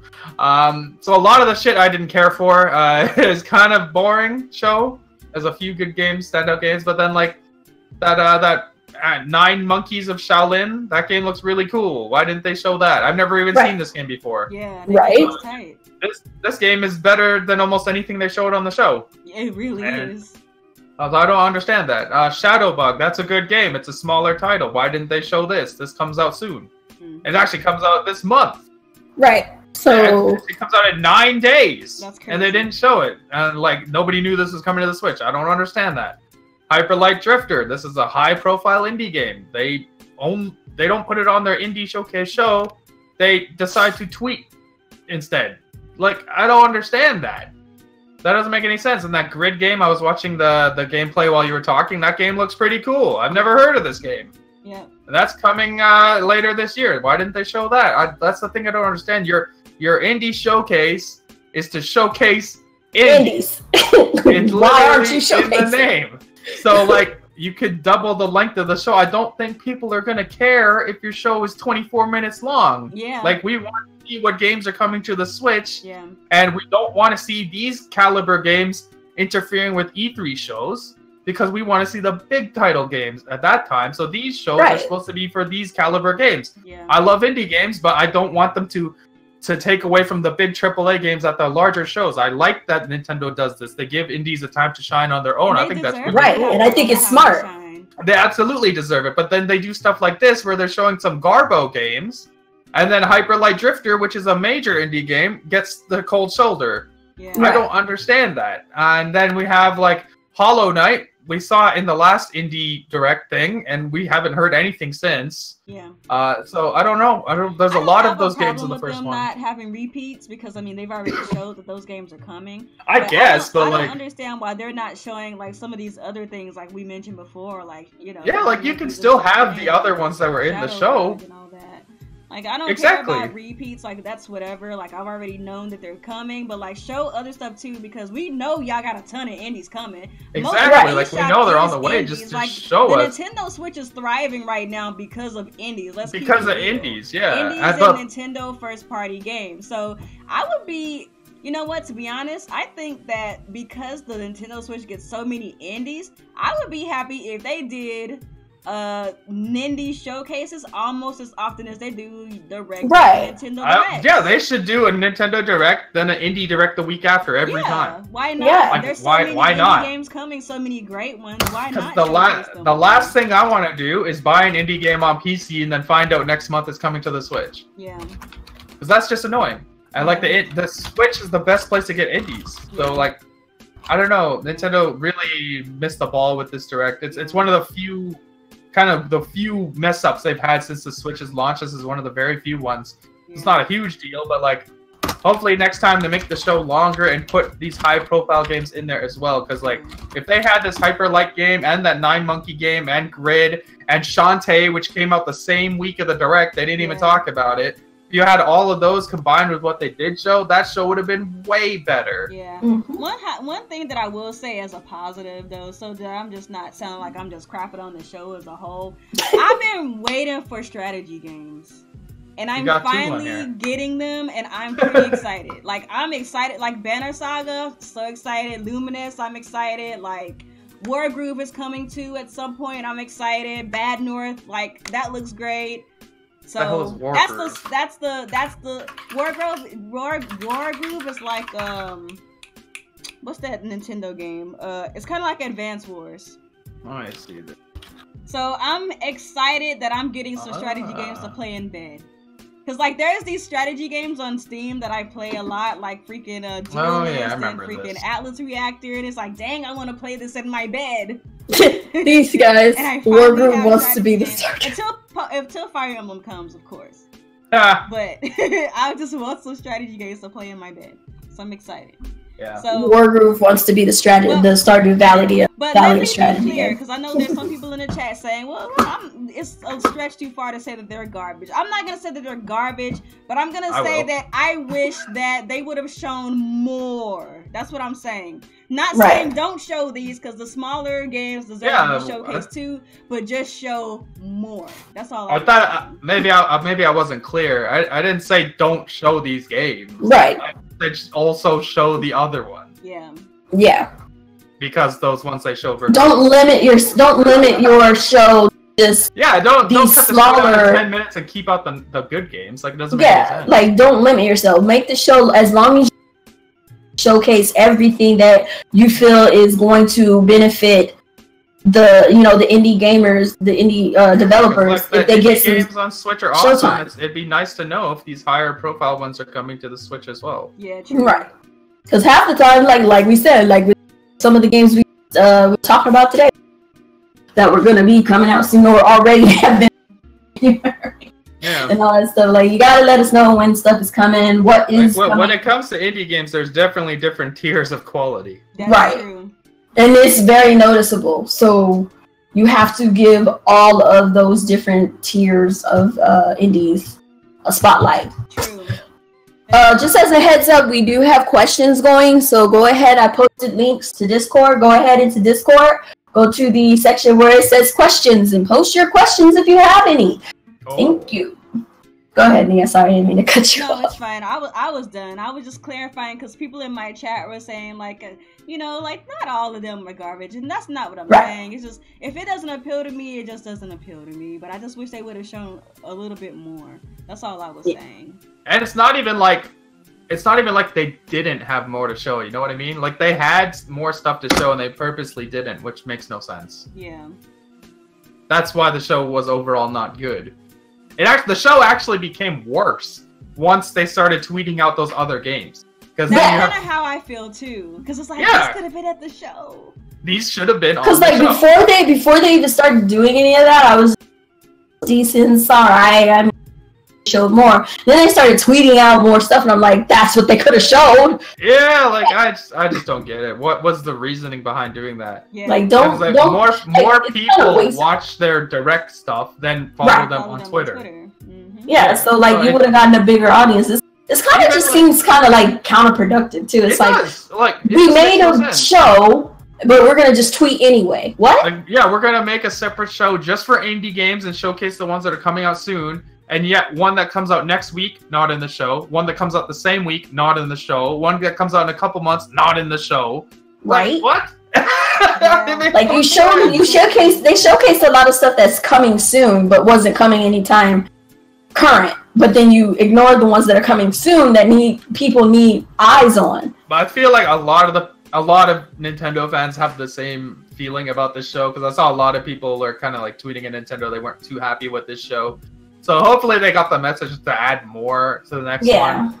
Like stop tweeting us. One thing Nintendo's been working really, really hard on this generation is to make sure that their messaging is correct.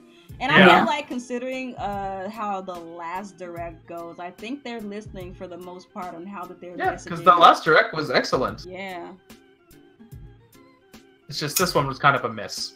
Yeah. We'll see how it goes. It could have been good. That's the weird part. It's not like the organization or anything was bad. Like the organization, all that, the way that they presented it was great. It's just the content should have been more. Yeah. Oh, I gotta look at questions. Alrighty. Where's the question? I got a couple questions in here already.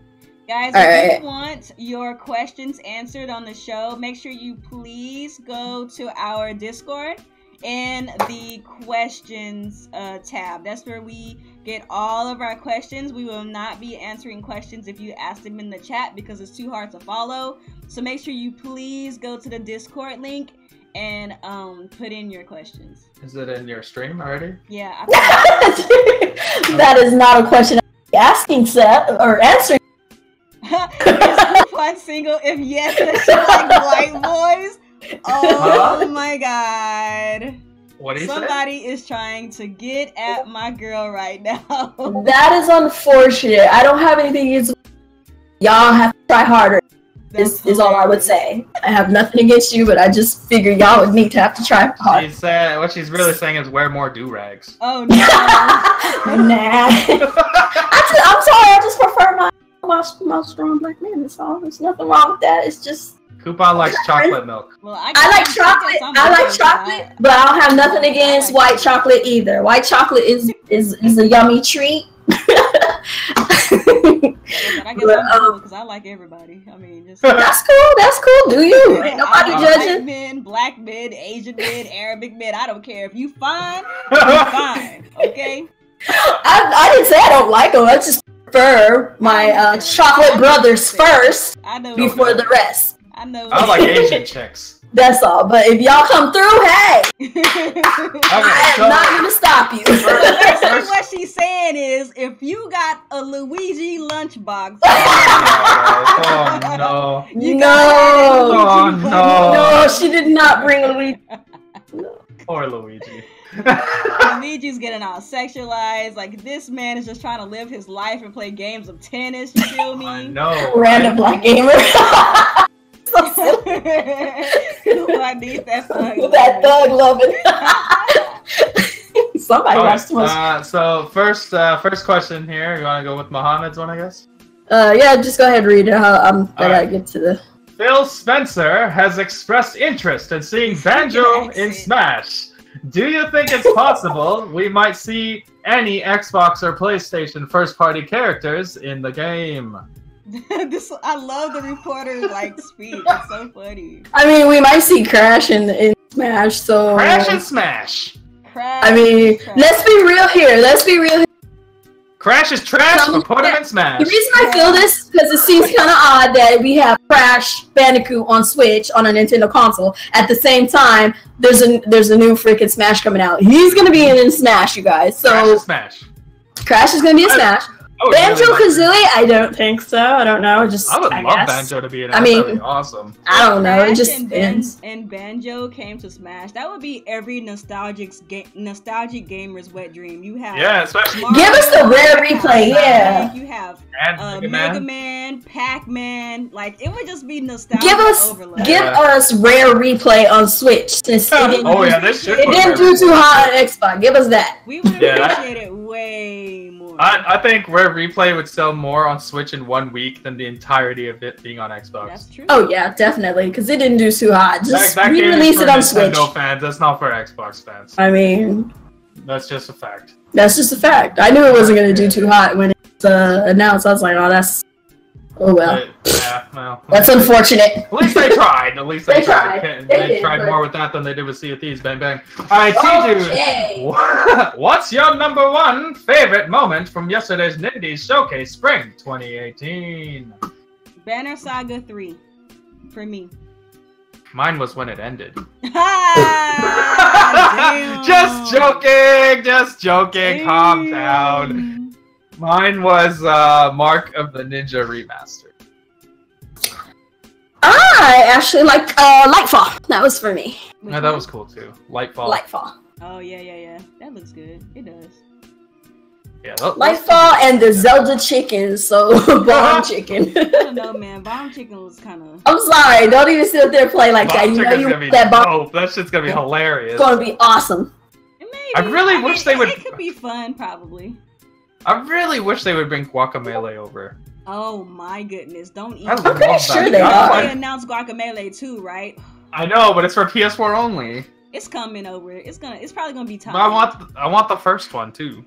Guacamelee 2 is probably gonna be time. And I want Bastion. I want Nex Machina. I want Bastion is the GOAT. I love Bastion's amazing. What was that other one they make? I forget the name. Freak, the one with the girl. Yeah, the one with the girl. Yeah, that game's awesome. They have Pyre too. I haven't played that one yet. I haven't played Pyre or Transistor. They'll probably put Pyre on the Switch at some point. Man, I think I saw somewhere the Pyre was coming, but don't quote me on that. But I would love it if Bastion came. Bastion's freaking. Yeah, I love Bastion. That's a great game. Those guys have a really good track record. They really do. Supergiant is killing it. They really are. And like the production value of their games is like for the indie games, their production value is very high. Yes, it is. And also, Frick, I always forget. Apparently, just Oh, Shapes and Dust, Beats is Dust. fire. Like, I have some friends who tried it out at a PAX last year, and they thought it was excellent. I They're gonna don't- get a Switch just for freaking Just Shapes and Beats. I don't like these rhythm games, but maybe if I you don't like mind rhythm games, you might depending like on it. what they are. I don't know. I'm just a stickler for it. I grew up on rhythm games, Like, Ah, I you like like- certain rhythm games. Like, I can do. but it depends on what it is and how it plays. Okay, let's move on Like to Parappa the Rapper? Unforgiven. Yeah, I didn't like that one at all for I some liked reason. that back in the day. I mean, I like watching my There's friends the play it. Rappa Totaku toy coming out. Why don't you get Yeah, that? man. No, Those thank you. tacos, they actually look pretty tight. Yeah, I want the Kratos one. I saw a couple that I liked. I think I liked Parappa, and there was another one that I liked. But I They don't actually remember like which. secretly announced another line of them because I saw a Sonic one. They never like publicly announced it. It's I weird. don't care enough about Sonic. Yeah, I know. That's crazy Okay. because I loved Sonic back in the day. I like Sonic Mania. That's about it. He doesn't have good games anymore. Dang. Okay, so Unforgiven. Now that we got Shantae's Pirate Curse, what unannounced indie game needs to be announced for the Nintendo Switch? An indie Could be game? one that was on the Wii U or one that's coming up. What unannounced indie game needs to be announced for the Switch? Next Machina. I can't Yeah. think. Like, I there's so like many that one. good ones. Like, freak. Dang. It's that one isn't even on the wow. I would have thought that would have been already. I thought it was. Huh. Let's Now look up since best we brought it indie up, games. freaking Guacamelee. That Yeah. game, like, that game blew me away. Like, That game's amazing. that game is just so good. I'm trying to think, Is, what other did they indie put that I Spelunky on the liked? Switch yet? I don't think so. Spelunky, I don't think is on. I'm tired of y'all asking for Sans to be in Smash. No, Oh? Sans from the stupid Undertale's game. No, No. Who cares about Undertale? no. Inside is coming to Switch. That's a really cool Yeah. game. I like that What one. Yeah. What indies would I like to see? Oh, Child of Light. Yeah. Child of Light. Yeah, that's a Yeah, good one. Child of Light. It's technically not an indie because it's from Ubisoft. No, we don't want Had a Time for the Switch. They didn't want to put it on the Switch. That game looks like shit anyways. I don't know. It A lot of actually- people are saying it rivals like the old It's- school Mario's. Those games came out 20 years ago. Who cares? like, like, if you're just catching up now, who fucking cares? Freedom Planet, that was a good one. Freedom Planet was also very good. Flint Hook, that just came out on Switch. Yes, it did, and it actually looks really good. Is Downwell on Switch? I don't know. I heard Wait, that what? one. I've never heard of that game. Nintendo hired this guy. He was like a single dev that made this game. Nintendo hired him. What's the game called? Downwell. Downwell. It's all one word. Downwell. It's a simple game, but like apparently it's very good. And Nintendo actually hired this dude. That's crazy. They never do that. Yeah, they usually don't. He's a young Japanese guy, like a new dev. I've never played this game before. Ban this Airfan Ali. He just called Child of Light shit. Get out of here. You're banned. Yeah, That- you gotta get. I put up with a lot. Get him out of here. But that is unacceptable. Get him out of here. Child of Light is one of the Unacceptable. best small titles I've ever played. Let's see, what else do they have in this question section? He said this emoji. Huh? He's talking crap on Nia's chat. He said this emoji looks like Alex. Whoa. What emoji? Let's see. What's the next one? Which arms fighter gets into Smash Brothers first? It's think probably gonna be Springman. stupid. The String It'll Man be guy. Ribbon Girl. Probably Spring Man. It'll be Spring Man or Ribbon Girl, but I want. One of Or I would love it to be Twintel. or they could do what they do with some of the characters where they have like just a basic layout and then it's just like a skin. Like it'll be What like I want them to do, I think But this the would be arms better. characters kind With of- the arms characters, they could have Spring Girl. They could have Spring Man and Ribbon Girl. Sprintail. That could be the three new heroes. There you go, I done. can see it being like maybe there's like a male and a female version. Like Spring Man Yeah. would be the default, Ribbon Girl would be the default, but you could change the skins to like Twin Tail and like. Because I mean, they have what they do with their main franchises. Because they have to be One in similar. there? They got to be similar in stature, though. That's true. So I don't know how that would work. Because it's not like you can be like, oh, you can be the main guy and then switch. What's the GUI one's name? I forgot his name. He's not gonna be in the game. I know, but Helix. I would love to have Helix in it. I know for sure he's not gonna be in there, but I would totally love for him. But it's mostly probably gonna be Ribbon. It's probably gonna be Ribbon. Ribbon Girl or Spring Man. Yeah, because they're the mains. So. Yeah. But I would rather have Twin Tail, honestly. Felix. It could be Twin Tail. Or Helix. She's the most popular ARMS character. You would think they would put her in there because she's the most popular. Yeah. But they're gonna put the most. They're gonna put the iconic ones from the mainstay. You know. So it's like technically that makes the most sense. And then if they put Twin Tail in the game, that would give the game more girls, which it probably needs. More girls. Yeah, that's true. Yeah, that's true. Alright. Has anyone seen the Japanese gameplay of Hyrule Warriors Definitive Edition on Nintendo Switch? It's running better than the Wii U. I would hope so. The Wii U ran like shit. It better shit. That was like one of the worst running Nintendo exclusives on the Wii U. That's true, actually. Yeah, that game ran terribly. Hopefully on the Switch they sort out the frame rate issues, because then that game will be a lot more fun. Because like when you're playing that game and it starts chugging along, that shit is so annoying. I hope so too, but let's be real, I'm gonna buy it anyway. I know you are. Link's my boy. And L'Oreal Ganon on the go. Yes. I need them to update the game and give me L'Oreal Ganon because he needs to be a thing. We need to have a representation for Hyrule Warriors. Be in Smash. So for Hyrule Warriors, L'Oreal Ganon is the representative. He actually might, because they're updating Link. Link. So yeah, that's what I'm saying. They need to update him. So maybe it's because Breath of the Wild Ganon doesn't really have. He doesn't have a particular look, so they would have to use. That'd be amazing. Yeah, they would have to use L'Oreal Ganon. Let me have him. Maybe he's made for me. Maybe he's Maybelline. Maybe he's. Let's see what else we got here. We already talked about the Ark Survival crap. I don't want to talk about that again. Can Active Sin, Coupon, Nia, Real, and Nick play Smash on Switch when it comes out, and who will win? Yeah, we'll play and I'll win. Alex will win most of the time on that. Like, I'm not hardcore in that. Real will lose, he'll come in dead last, and then he'll get mad and challenge everyone to Street Fighter for something. Probably what's gonna end up happening is the more like co-op and multiplayer games come out for the Switch, we'll probably start trying to incorporate that into our Mondays. Probably. Yeah. Probably that's gonna happen, depending on how if we get attached to the online. Like, for example, like Mario Tennis, like if it's actually that heat. I really want to play Mario Tennis a lot. Me too. Like that tournament system, you know how lit that would be for like if we did like Team Red Mondays instead of Mario Kart. Yeah. Like, I'm just thinking about it now. I was like, that's gonna be so tight. I'm so excited for that game. T-Dude asked about Manticore Galaxy, and I do want that game. Which one? It's called Manticore Galaxy. It kind of puts you in the mind of like Star Fox, like old Star Fox. It's like a real shooter, like Star Fox. I have not seen that. Let me check it out. It's actually on my wish list. It looks pretty tight. Manticore Galaxy of Fire. It's already announced for Switch? Yes.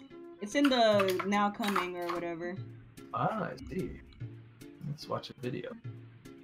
Hopefully this is not Nintendo's channel.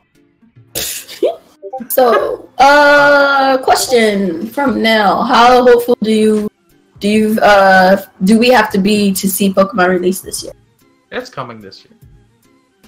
Late this year, though. Yeah, and if it doesn't... Yeah. If we all know Smash is going to come in September along with that online network. Like, yeah. You're fooling yourself if you think otherwise. Oh, no. Yeah. So you won't be able to play Smash online without that network. No, this game looks alright. It doesn't look like there's that many enemies, though. Do you... so Paid Enthusiast wants to know if you guys think it will be a Smash ballot for the Super Smash Bros. Switch version. Probably. For, like, some of the, like, indies or third-party games. It might be... I don't know. It might be a ballot for once, only one time, depending on what characters we might get. They might do it one time. Wait, is this game on the Switch already? What? This Manticore game? No, it's coming soon. I don't think it's there yet. Oh, the shit says it's already. It says it's available on eShop. Well, that's what T was saying. Apparently, it got delayed or something. Oh, or is it on there now? I don't know. The trailer says available on eShop. Let me go look on the shop now. Yeah, T2 said it's being delayed. It looks pretty good. Yeah, it's kind of like Star Fox. I might get this. Probably better than Star Fox Zero. Damn, probably. I mean, if you being honest, it probably really is. Star Fox Zero was freaking garbage. I don't think anybody believes in their heart that Valve is ever going to make another video game, guy. Right? They're never making another game. Valve is done making games. They're done making games. Like I'm convinced Valve is out of. I don't care what Lord Gaben says about being like amazed with Nintendo and how they can do hardware and games. They're not making games anymore. Absolutely not. Yeah. Freaking Valve is making too much money on Steam. They're making too much money to care. What do they care about making games anymore? Yeah, they're talking about, oh, we're jealous of Nintendo making games. The fuck you do. That's a statement from Valve that they're jealous of Nintendo and they want to make games again because of Nintendo, and I'm just like, then y'all need Nintendo to think about making games. Y'all could have been and made them. You're not gonna because of your freaking Steam. You're making freaking gangbusters on that thing. Hell no, you're not making too much money. Because if they really cared, they would bring us another Left 4 Dead.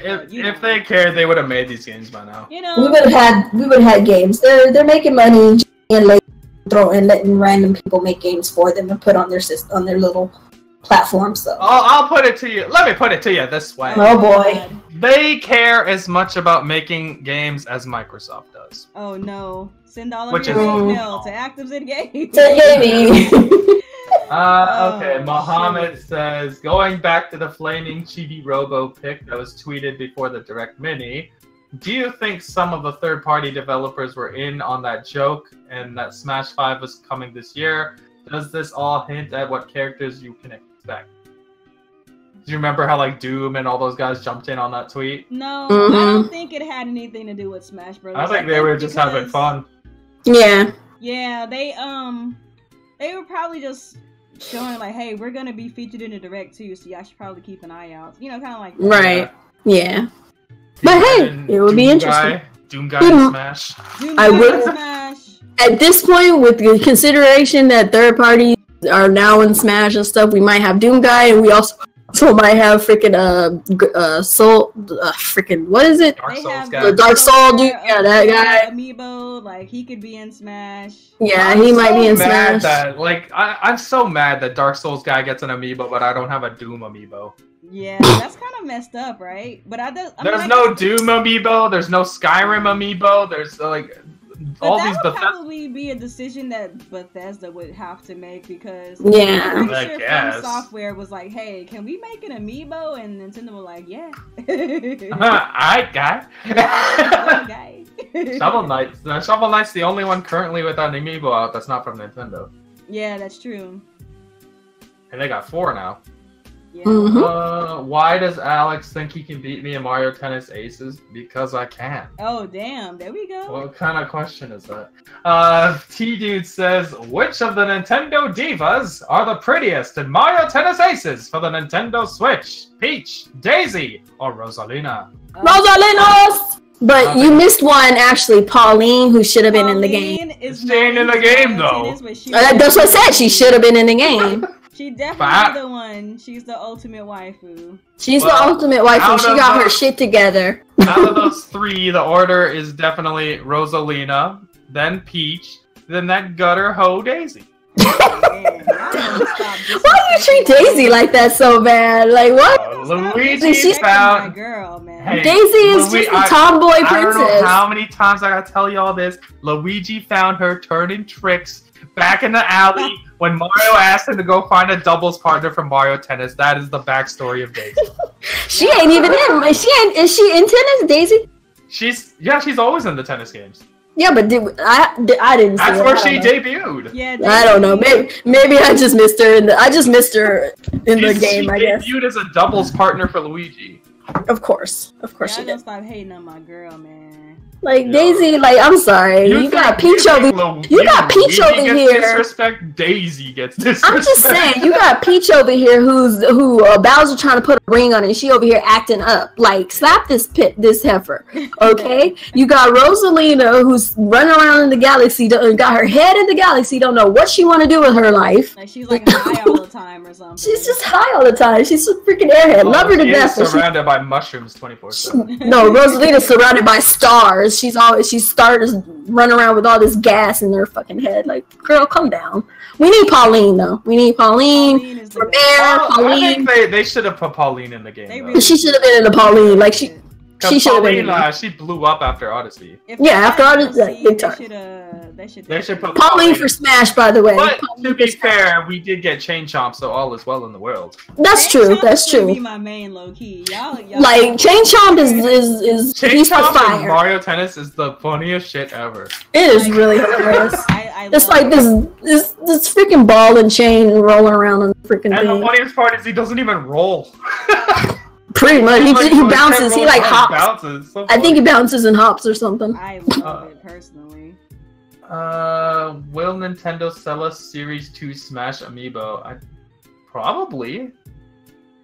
Since they're gonna be a lot of new characters, why wouldn't they? Alright, I just had like a weird little flicker of light, so if I suddenly don't talk, it's because I had a struggle called Lights Out. Go ahead and wrap it up anyway. Yeah, we probably should. Ask that last question down there from Dragon Darkness. So he's got 3 questions merged into one, so let's do it all at once. Will Nintendo get your money? Are you getting Nintendo Labo? And where is Pauline in Mario Tennis? Well, we already answered Pauline. Yeah, we just answered Pauline. Nowhere to be found. I am not getting Nintendo Labo because I don't have a child and I'm not a man-child. And will Nintendo get my money? Yes, they're going to get lots of my money throughout this year because they have a lot of fire-ass games. They already get my money, so there's that. Nintendo Labo is...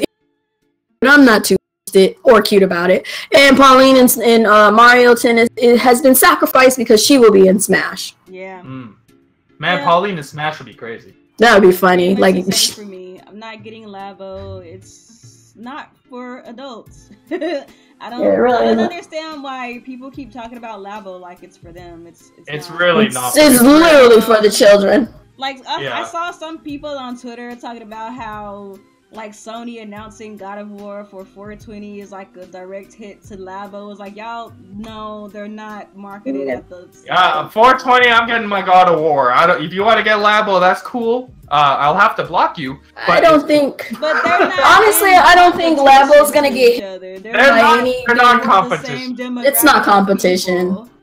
Yeah, It is funny though that Sony decided to do it the same day. Like neither one bothers. It's Labo. They don't care. It's Labo. It's for kids. They don't. It's still gonna sell. They don't directly compete. Yeah. With Labo. At all. But like, yeah, it is what it is. Labo is gonna sell extremely well. The people that have tried it out. Toys R Us. Oh, that's brutal. That's just mean. Like tomorrow, me and Daniel are gonna go to the liquidation sale. We're gonna see what we can rack up.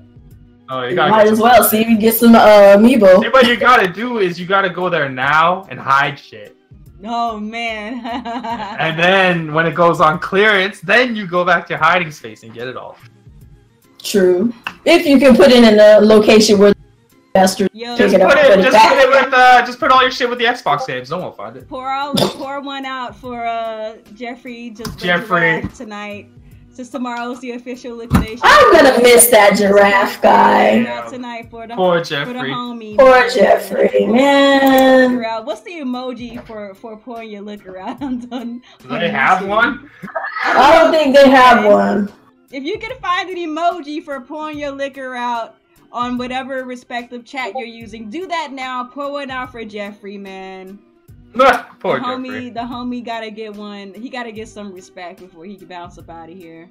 Yep. I mean, poor guy. I can't believe they don't have one. Like put your liquor glass up. They should have.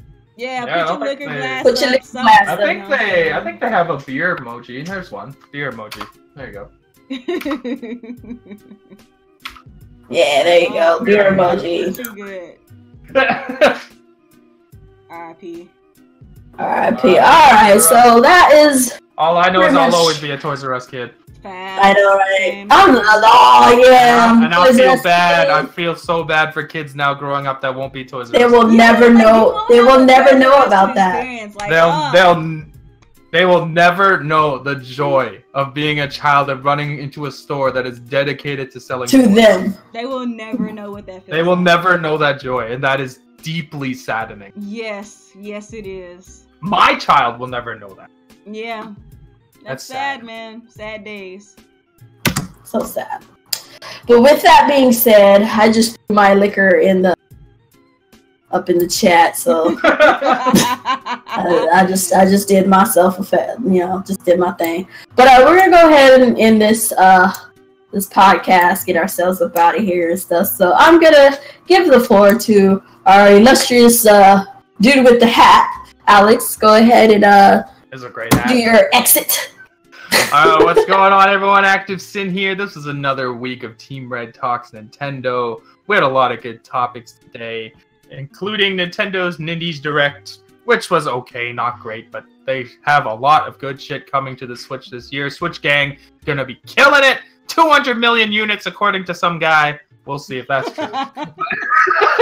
But you can find me on Twitter. It's at ActiveSynGaming, and make sure to join our Discord. The links will be in the description below. It is a lot of fun in there. I suggest you check it out. We talk a lot of trash and we play games, so it's a lot of fun over there. And YouTube channel is ActiveSyn.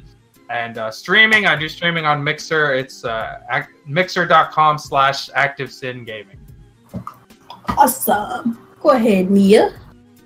Yo, man, it was a good show. Yeah, so we talked about a lot of interesting things today. Main thing is the Nindy Direct, of course, which was lacking. But yeah, man, so if you want to follow me, of course, you can follow me right here on YouTube. If you're not following me on YouTube at The Video Game Her, you can also catch me on Mixer at The Video Game Her. I usually try to stream on YouTube, Mixer, and Twitch, where I am Mia Loves Ninty. If you're interested in all of my other things that I have going on, like you just want to see me tweet about things and give you updates on how I'm feeling about games and comics or whatever's going on in geek culture, you guys can hit me up on Twitter at The Video Game Her. So that was a great show, man. Great show. Thank you guys for coming out. We got up to like 32 people watching on my end over here, so I appreciate every single one of you guys for coming out. Make sure that you hit that thumbs up, because that is how we get the podcast up in other people's feeds who might not be subscribed to myself, Alex, and Coupon. And the more you guys like, the better for us, so that's great.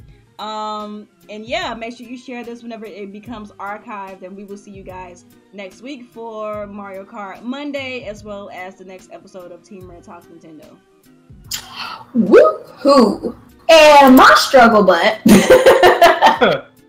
will eventually get my so since we're going to be doing cameras from now on, so that should work next week, hopefully, as I think I figured out what the problem is. But if you want to follow my struggling behind, you can find me at Coupon Strives at Facebook and here on YouTube, as well as you can find me at Coupon on Twitch, Twitter, and Mixer. I just go by Coupon on those three, and Coupon Strives over here on YouTube and Facebook. So, yeah, that being said, I guess we can go on and bounce up out of here and call it a night. So we will see you all later. All Deuces. right. See ya.